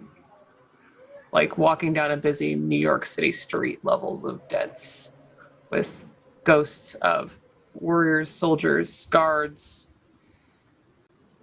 adults, just regular people, children. Oh, You see dead people walking That's around where they like all regular are. people. there's. I wonder what makes some turn into lights and others just. There's tons of ghosts like around, like all Where? over. Like everywhere. You do see that they are not crossing the hollowed boundaries. And, no, but if you walk into the brown grass and do that, you'll be touching one. I don't want to, not yet. I mean, they don't seem. They're just kind of wandering. I mean, The look of it. isn't that what most people do when they're living, too? So, like, why don't they turn into blobs of light? I don't know. Is Kaja back Right, you're downstairs? asking These are Kaja absolutely questions. the wrong person. You need something exploded, or need to see in the dark? Because I don't do ghosts, and honestly, all the talk of the curses and whatnot is so beyond me. You don't think we're cursed, do you? Absolutely not. If I was cursed, all those healers that my mom's called in could have fixed it. Right? Ergo, I don't need fixed. Yeah. There's nothing wrong. Yeah. Just are how we are, I guess. Yep. I mean, look, even if there was a way to get rid of it, I don't want to get rid of any curse right now while we're stuck here. Yeah. Because I have a feeling everything I could do would disappear with it, and I really don't want to be stranded here Yeah. without that. So it's not a curse. Do you feel like you've gotten, I guess, stronger since we've been here? Maybe a little. I mean, it's easier to cast certain things. Don't have to think quite so hard. Yeah. I don't know. You okay? You kind of stared off into the distance there for a bit. And I know that's what you do, but you were mumbling. I guess I expected to feel like when I would come in for hours, it felt bad. You know, it felt like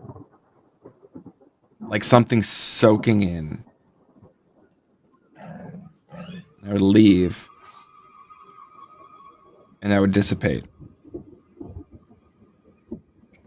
But after being here a little longer, it's like it's soaked in. And it doesn't feel bad. Does that make sense? I mean, nothing's all bad anyways. It's all just a matter of perspective. It's uncomfortable. It's not uncomfortable anymore. It's almost... You're not thinking about staying here, are you? No. No. Okay.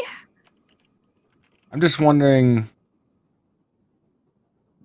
if, like, it's changes that are gonna stick. Like, when you go home will feel uncomfortable instead?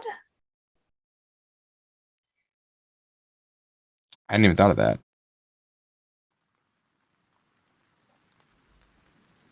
I don't know. I think he kind of like looks down and kicks the ground and like splashes his shadow like a puddle.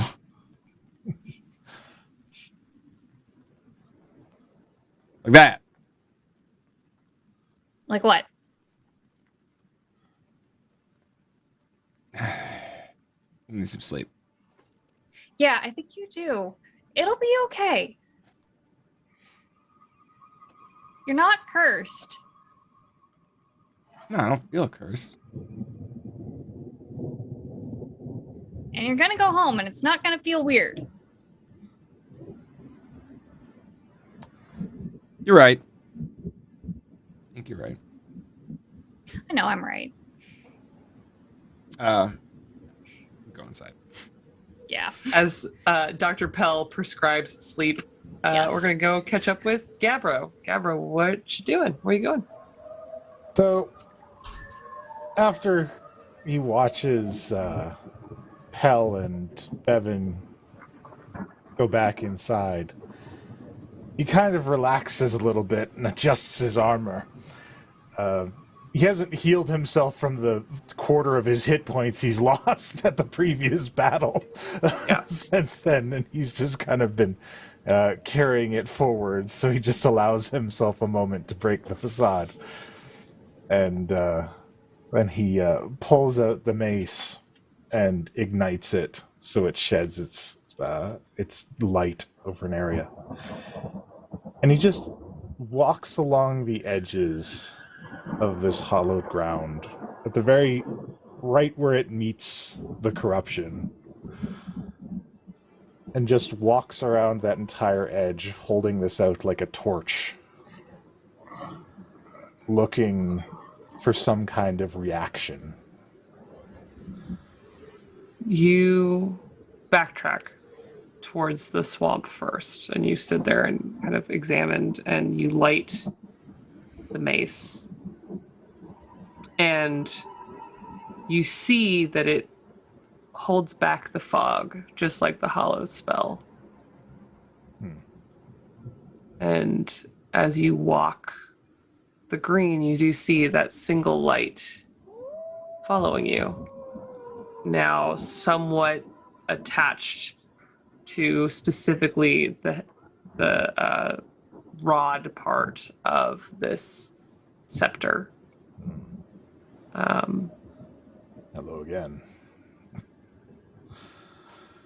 It does seem to kind of fade in and out, though, specifically within the boundaries of this spell, within the hallowed spell. Does it harm you to be here? It doesn't seem to speak. Blink 1 for yes. No, I don't think that's going to work.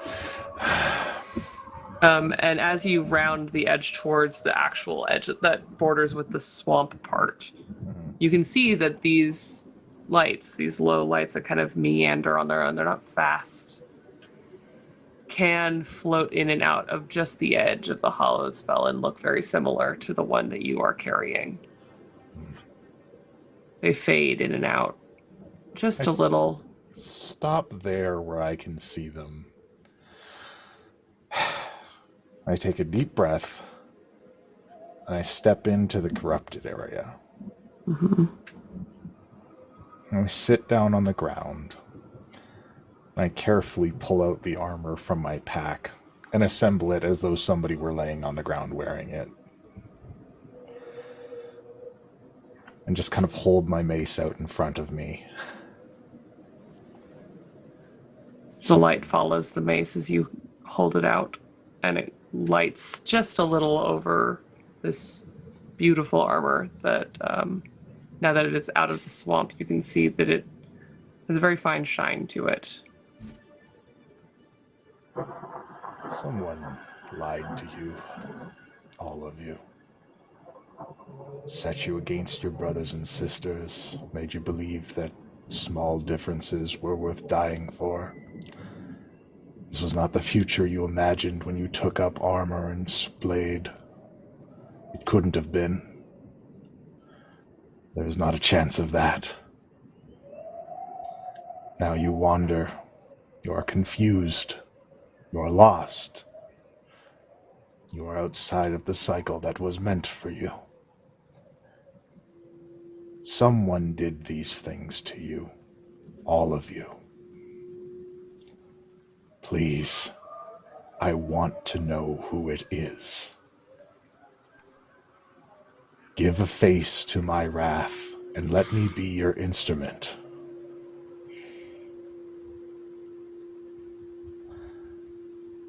You sit there, the glow just pulsating before you. Go ahead and roll a d20 for me. All right.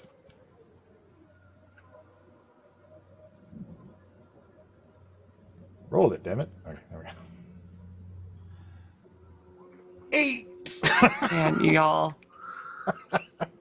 You got nothing today. the Dice say no. big fat nothing burger today, guys. The glow pulses and the single light leaves the proximity of your mace for a moment and just sort of wanders over this armor, but never strays more than a foot, 2 feet from the mace before returning. Now, Dungeon Bee Master, Yes. I do have 5 coins. Is this a scenario where I could conjure those 5 coins? The roll is kind of just a chance roll. Okay. That's the point of those random d20 I rolls wasn't that have sure, no but check. I wanted to check. Yes, I appreciate you. It was the one time that I would say there's no success on it for one thing. It's about things listening and responding, and that's about it. Very well. I wait patiently for a response, and then as there is nothing forthcoming, I sigh and place my hand on the armor. I will fulfill my promise. This is not the armor of a foot soldier. This is the armor of a commander. If there are any of your compatriots that can be roused from their loss and confusion, perhaps there will be a time soon where they can strike back. I will bring you with me until our task is complete. And I'll fold it up, pocket it away, take a look at my yellow gemstone. I'll put it back away. Not yet. Not yet. And then The armor, I will say, as you put it away, go ahead and roll me an Arcana check. very well. Arcana check. Oh, I'm so good at Arcana, guys. You're so pretty. Just... That's a 1. And That's a armor. natural 1. I like this armor. It's smooth. Feels good when I touch it. Yeah. Buddy. Cool. On that note, Accomplished so much today. Going back to my room to sleep. y'all, Kaja and Saber, do you guys get up to anything else at the top of the watchtower?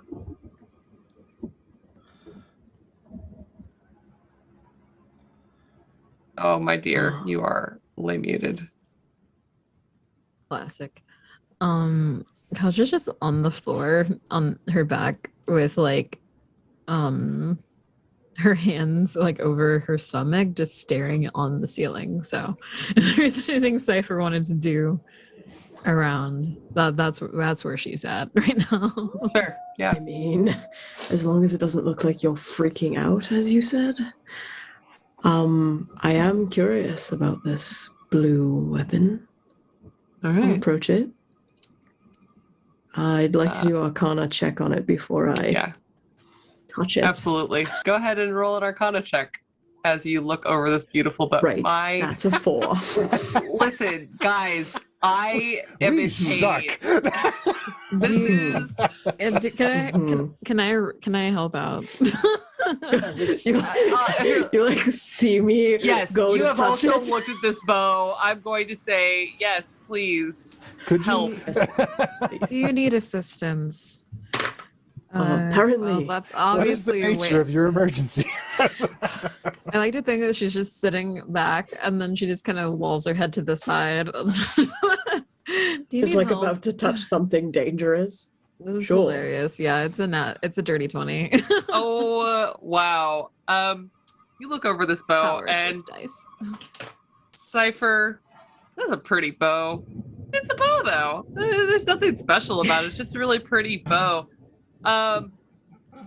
Kaja, you have seen many fascinating things living in Tearhaven and traveling in the region.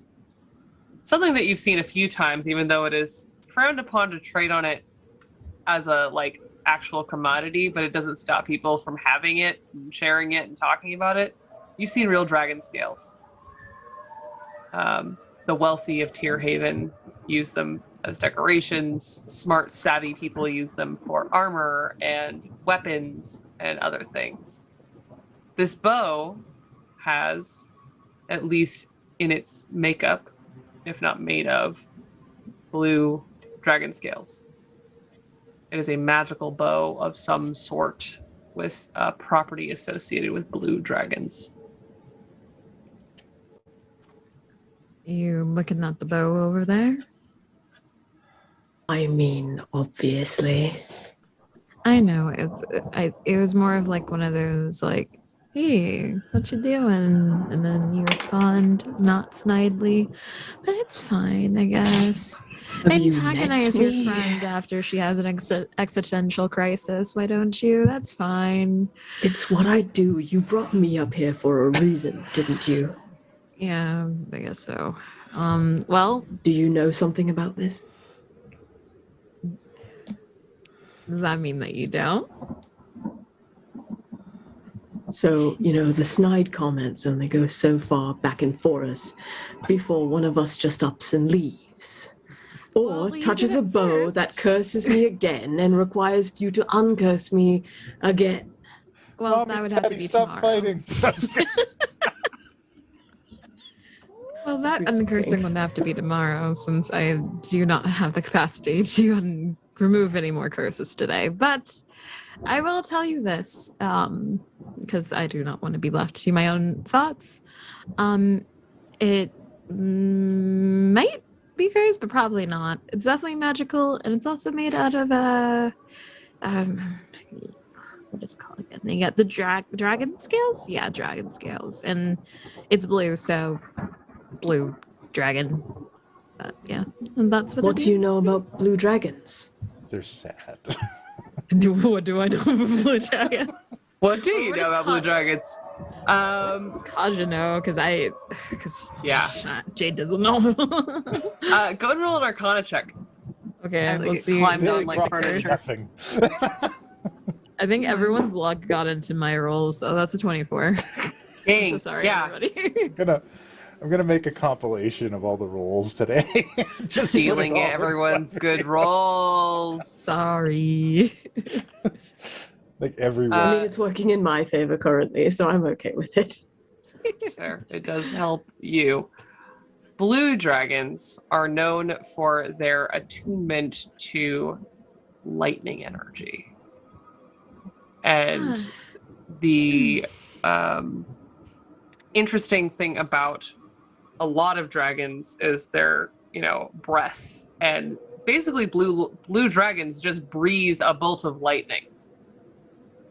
And many things associated with blue dragons either have resistance to lightning damage or can deal a significant amount of lightning damage.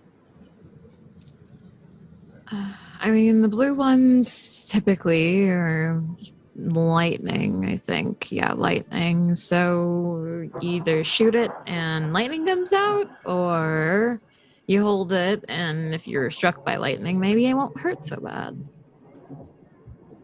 If you're struck by lightning, I mean, the odds. Or hit by a magic user's lightning, or run into another blue dragon because you're handling the other blue dragon's, sibling scales. I don't know. Well, I suppose it. I want to take it with me, but I'm so tired of these curses. And then Gasha stands up and grabs it. Amazing. you It feels okay? like a very light bow. You didn't even let me protect you from good and evil or anything. You just grabbed it. Oh no, I'm cursed. Got to roll a performance check. This is the only PvP we do here, apparently, is to tease each other. Okay, so that's probably not going to be great. Out of I had +1, so it's 12. So not too bad. Your passive insight's better than that, Cypher. Yeah. My shadows, my lightning. Kaja, Yeah. you're an asshole. But I love you. I love every minute of what you just did. But you need rest. That was Yeah. not very good. I'm at the point where nothing could possibly be as more laughable than my life currently. So I'm just trying right now. So Well, I mean, if you're up for carrying that for a while, I think Bevan might like it. yeah, that seems about nice. give a bow, magical bow, and be like, hey, so I know that everyone agreed to come in here and return the Revenant back to where he came from, yada, yada, yada. But also there's a devil around, and that'd be really cool if y'all can help me out with that dragon. Not dragon, devil. Dragon? No, that would be way too much effort. We need to take you to bed, is what we need. In the morning, you reminded me as you were doing that spell that I haven't been exploring spells that long.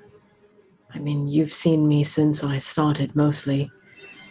And I'm just inspired to do a whole bunch, but it's about timing, isn't it?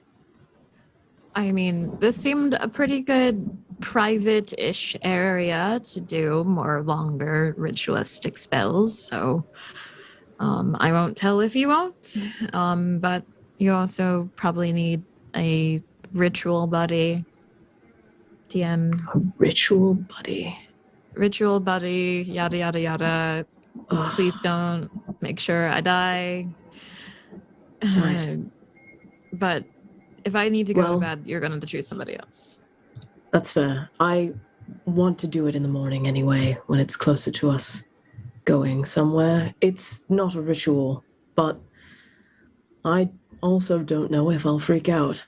So it might be good to have you with me. Oh, all's fair. You do this for me, and I do this for you. Perfect. Let's go to bed then, and get up to some more mischief in the morning. That's one word for it, but yeah, we need to make sure that everyone gets inside first before I can really am okay enough to sleep, though. Don't want any missing party members in the 60-ish foot radius of only life. I mean, given the last two sentences that you just kind of merged together, I think you should stop playing the mother role, go to bed, and I'll go find them. Good night, Kaja. Yeah, fuck it. I'll go with that. Yikes. Question for you. Are you just carrying this bow downstairs? Are you hiding it? It's a long bow. It's a little bit behind her back, but she also wants to go to the bedroom that was upstairs, not the one that was like all the way downstairs. Sure. Whatever's closest. Yeah. You come downstairs and you see, like, immediately in that room where the two other rooms come off of it, where there is a stand for armor, Thatch unwrapping the many layers of dyed fabric and wood and leather armor to place them on the form that is sitting there. Oh, I'll just go to one of the other beds. I didn't mean to. Oh, no, you're all right. You want to... You've Thor's kiss there. Thor's kiss? Mean this? And then she'll just like gesture to the bow like it's nothing. Yeah. Oh, yes, we found it upstairs, and one of our party members is rather shockingly very good with a bow. So we were going to ask you if we were okay with us borrowing it. Go and roll a persuasion check for me. I mean, the go pun anywhere should give without robbing advantage. someone. It's not robbing if you ask. And she said shockingly. I think she should get advantage on this. Glad someone got it. It's a 14. I didn't. Thatch, buddy, how you doing there? Thatch's rolls suck today too. You're I mean, I assume you're talking about the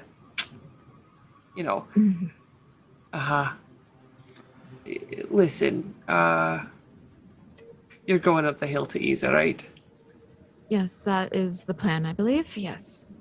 And you're gonna help put those souls to rest up there, or at least that one. And he points downstairs to where Haver still is. And that one, she just without sound, but still is like, yeah. I got a few other things you can borrow as well. But get some rest. I think my friend Kerrigan would like to know that boy's doing that work. That's good to hear, and I thank you. Sorry for being so brazen. I just have a lot on my mind right now. Empathy just wasn't in my brain at the moment, and I'm sorry about that. But I do appreciate this and whatever else you are willing to share. But yeah, I think I should heed my friend's warning and go to bed. You just like you look like you have a lot on your mind, but it's a weight you carry because you're kind, because you care. You are also worthy of sleep, and you should definitely get some. There's a bed in there, and he points to one of the doors. There's 2 beds in there, and there's 2 beds downstairs, and I'm laying out a bedroll as well. She'll go to the one that is like in the other room, but not downstairs then. Okay. Are you in the room with 1 bed or 2? 1. Okay. You go inside a room where there's an insane amount of ivy in this room, but the bed is beautifully laid out with more dyed, beautiful fabrics and a blanket on it. This is Thatch's room. There's another giant Circo-sized hay pile with a blanket laid over it. And he shows you in and goes back to what he was doing, taking off his many layers of wraps and leather. And Kajal just lay the bow kind of like up against the door, making sure, or somewhere safe where it won't get bunked around, etc. And plenty of places to tuck it. And write the notes about what she saw earlier in her ritual and attempt to go to bed. We'll see how that goes, though. Good luck. I'm going to go Gabbro first once I know that Kaja is resting. You head downstairs, and Haver is sitting in front of the fire, just kind of staring at it. Haver's doing Haver. And absent-mindedly petting Circo, who is also laying in front as close to rest as Haver's going to get, so I'll just leave Haver be. And around this time, Pell and Gabbro, you guys return from your adventure outside. Pell and Bevan. Bevan. Oh, you keep going out? Yes, I was just going to check on you folks and Gabbro and make sure everyone is getting some rest. It seems pretty safe here in the green areas, so it should be good to rest tonight. Yes. Okay. Night. Okay. Good night, Pell.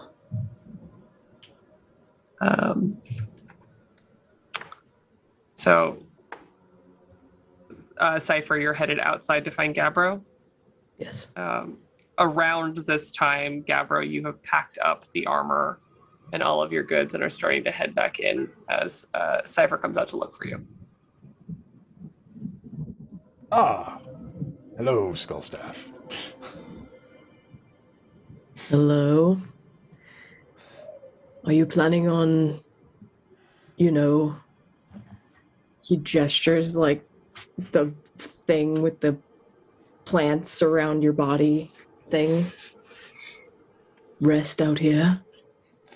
Yes, I believe I'll get some rest. It'll be nice to sit next to some non-tainted earth for a while.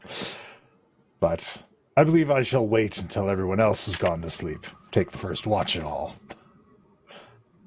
Yes, well, I may be relieving you sooner than you think. I'm not quite sure if I'm able to rest yet. I'm hoping what Kaja did helped, but I haven't rested in a while, so I might come take your watch. Friend, you should rest more than any of us. I don't know if I can. I suppose we'll see. Certainly give it your best shot. I I will. find if you close your eyes and hum a familiar song for a short while. Please don't. Please don't.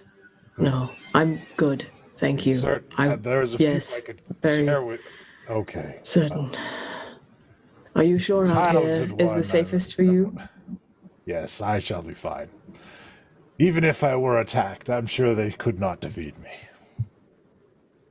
Right. Well, I'll listen for the high-pitched screams then. And I turn to go back inside. Yes, from my enemies, Great. of course.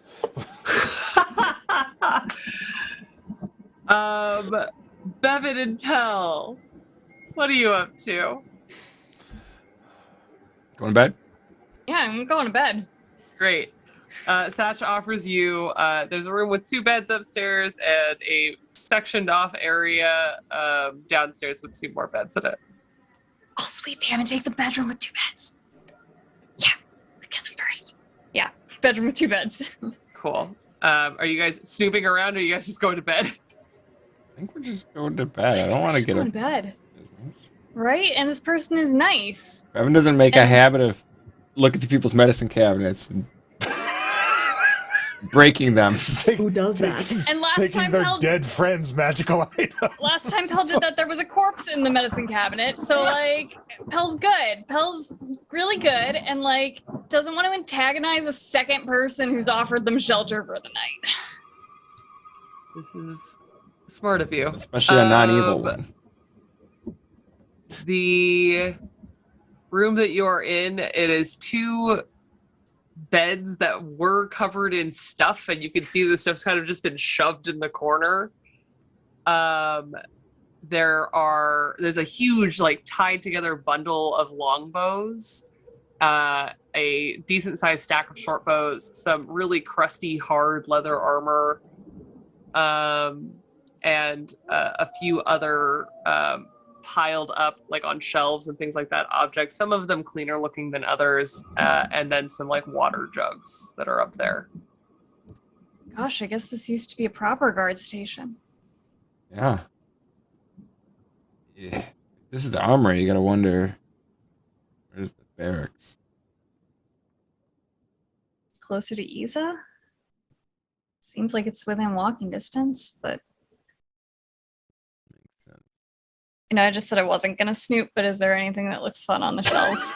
Absolutely. Go and roll a perception check. Wasn't gonna snoop, but I'm not gonna snoop, It's but out also, in the like, morning. it's right I'll here. just take a Gonna look snoop. at it. 16. I mean, we were Uh, showed to this room. So. Yes. yeah. We That said we could be in here, and I said I would snoop, not take anything. Snoop is Yeah. gonna snoop. Yeah. Thatch knowingly left these things in the room, and walked you to this room. Was like, here, you could stay in this room.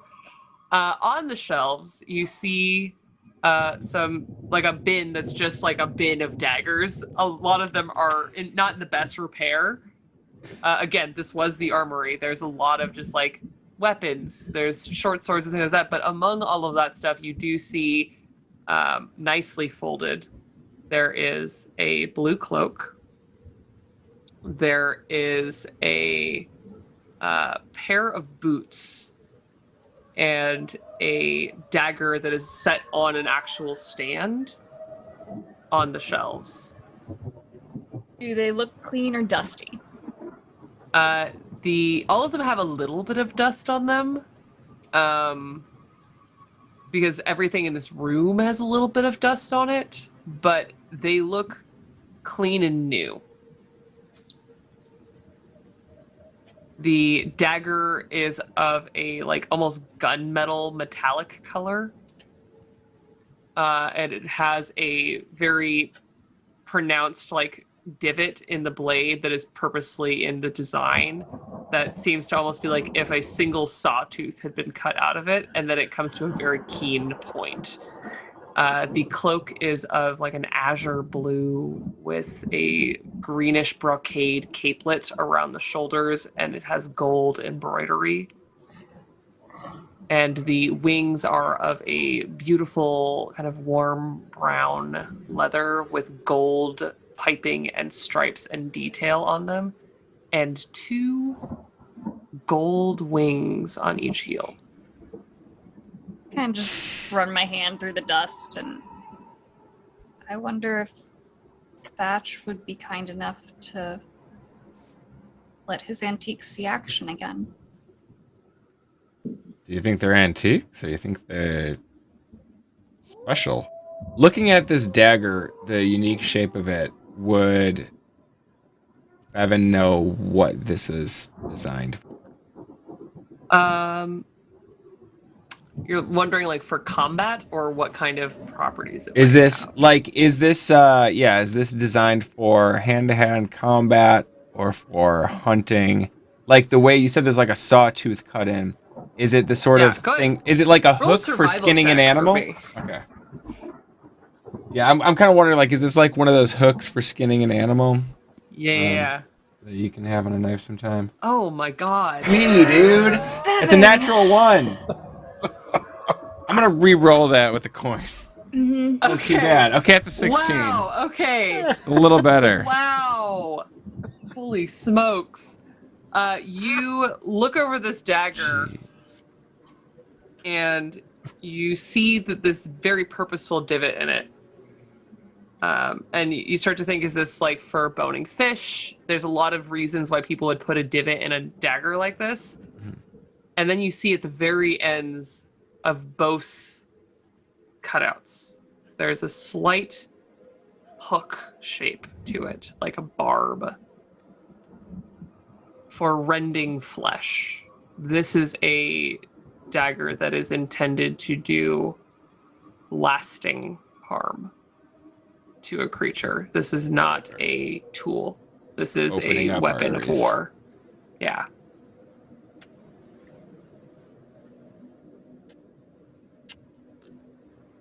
Huh.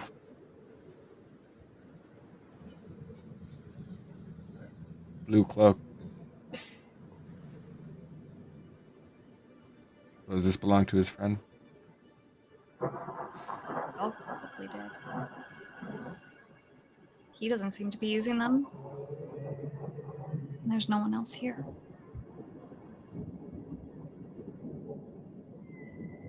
I don't know. It tells me We this can ask- knife may have already met a few of those folks outside. We could ask about it in the morning.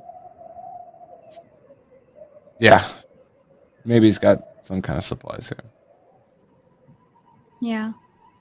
I think he's tired of watching friends leave and not come back.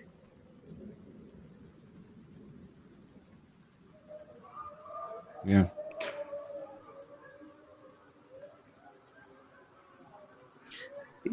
You should get to sleep.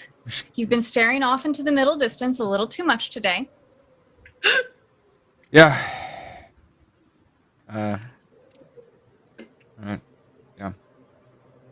The No. beds have Scream real loud if anything. cheerful. Sorry, go ahead. Scream real loud if you need anything. I feel like this is what I'm he right normally here. says before bed. I'm Yeah. right here, I say, as I take a pillow off the bed and I thwack him with it like Beautiful. we're kids. The pillow is trimmed with little palm fringe. Everything in here has a bit of a cheerful edge to it. The colors of all of these dyed fabrics are natural but bright yellows and blues, greens, pinks. There is a discordant cheerfulness to the way that everything here is dressed, like this used to be a home. And now there is a hollowness to it. It would be nice if Thatch could set down his watch and get back to what he truly loves. And I'm touching like the dyed fabrics and bring some color back into the world.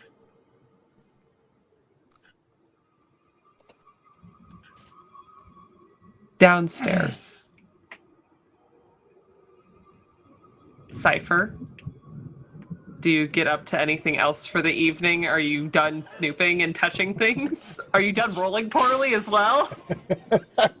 I mean, when you say it like that, Are any of No, us really I- done rolling for? right? I don't necessarily explore. I do know there's one other room that I suppose would be for where I could try to rest, and I believe it would be on, you said, the middle floor, and there's 2 beds in it. Is that correct? That is where Bevan and Pell are now. So there's right, because There's there's one, 2 beds downstairs sectioned off by fabric. and then Kaja's in the one with the single. Yes. Okay. So then I sit on the bed that has the most vision of the room. I'm not going to sit behind the fabric. Okay. It's also easy to pull it aside. It is fabric. It is not attached to the floor. I'm not quite sure why. Normally I like to be hidden more, but something is guiding me to be more visible now. I am acutely aware that the bed beside me is empty. And so I take out my staff and I just look into the hollows of the eyes of the skull for a few moments. I stare at it.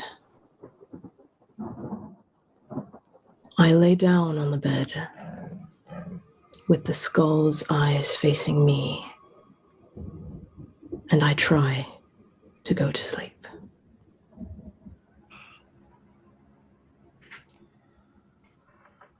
You have full vision of the room as you lay down to rest. The fussing around of an extremely large person-sized dog subsides as the evening wears on.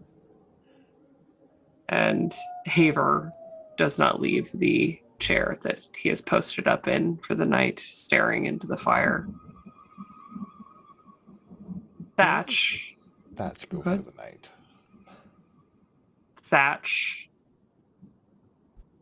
steps out to look for Gabbro before going to bed. Thatch, I was hoping you would come out. Hello. Do you want to come inside to sleep? No, I prefer to sleep closer to the earth. That- Immersed in it is best. All right. If you want to do it over there, I'm hoping to plant a tree soon. Excellent. I'll leave a mighty hole behind. Thatch, may I ask you a personal question? Of course. What is your purpose? Well, I was made by the gift of a god. I am here by his will and by the goodwill of another god. I know what my purpose is. Tend to the earth and make sure that what is made with kindness and love is allowed to perpetuate.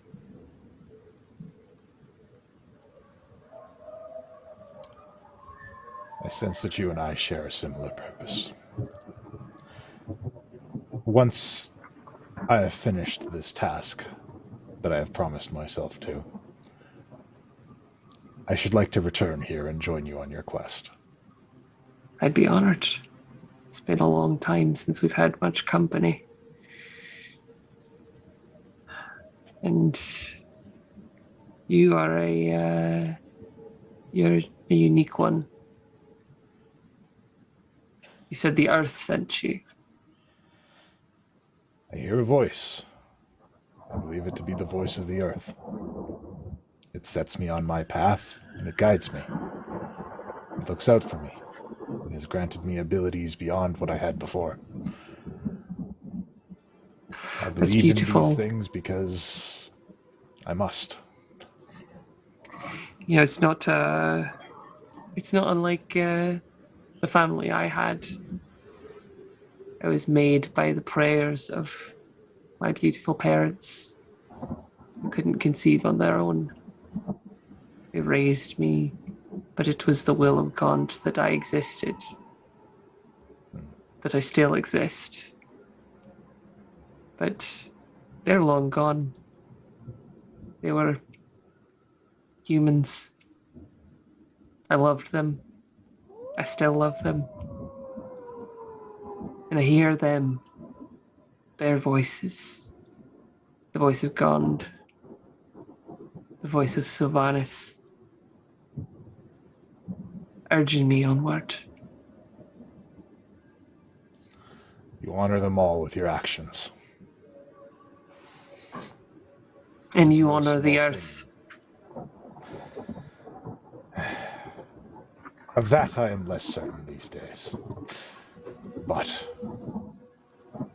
I feel it will be rectified in time. Why do you feel that way? Sometimes the path is not as clear as it has been in the past. Things have been obscured. This place clouds everything. My Things friends have been said. My thoughts have wavered.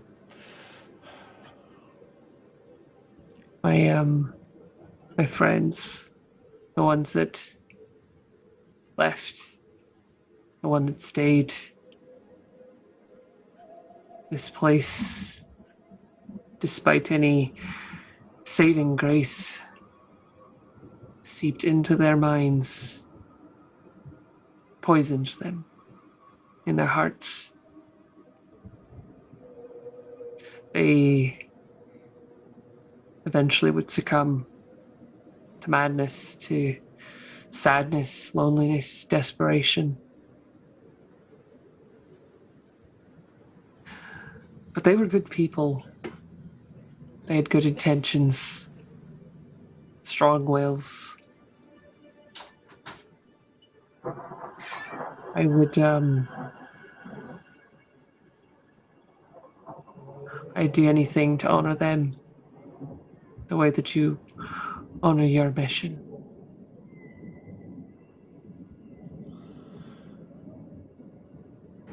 Then let us find a way together. We will bring rest to those who are lost. I hope so. A noble task if ever I ever heard one. Well then, enjoy the tilled earth here. Softer than just over there. Yes. I had slept in the mud the previous night. It was terrible. Oof. May the earth watch over your rest. And may Sylvanus watch over yours. If you need me, I'll be at the top of the tower. Very well. Good night, Camero. Good night, Thatch. And he'll go over and plant himself like a root vegetable into the ground. Wonderful. A night's rest comes to you all, watched over by Thatch, the guardian of the watchtower. And that's where we're going to end our session tonight. Thank you all for joining us here at Mercs of Mischief as we have a nice meditative session without undead, or at least a lot of undead. Thank goodness we weren't attacked, because we would have died. Oh, man. and you get your safe, nice long rest. Got like before... 4 rolls above 10 tonight. It was really 2 bad. of them went to Kaja. Oh, that hurt me. Okay. I have been Kai, your Dungeon Bartholomew Master. We're gonna say some good nights before we sign off, starting with Jonathan. I'm Jonathan. I push the buttons. Have a good night. He does push the buttons. Jade. Hello, I'm Jade. I play Kaja. Both she, they pronouns. Follow me on Twitter. That's where I post all the things that I do. Yeah. Where she does the most. Where I do the most. That is true. Arcady. I'm Arcady. You can find me over my Twitter, which is shockingly Arcady Koshka. Yep. Huck. I'm Puck. Hit the buttons, the good ones that make you subscribe and like things and share them. You do it if you really love me. Or the Earth. Or the Earth. All right, Saber, send us home. Seriously, check out Puck's link tree because it's awesome. I'm Saber. You can find me on Instagram, Saber_Sensei. As always, thank you so much for having me. There you go. Well, we'll see you in a week for our penultimate episode. In the meantime, may the Earth keep you. Good night, everybody. It's D&D. It's D&D. It's D&D. It's D&D. We all agreed to play some D&D. That means role-playing, fighting and slaying, solving puzzles, maybe it's just me. But you guys won't. No, we won't. You guys just don't. No, we don't. Follow a single plotline through and through. I'm not complaining, but instead of game,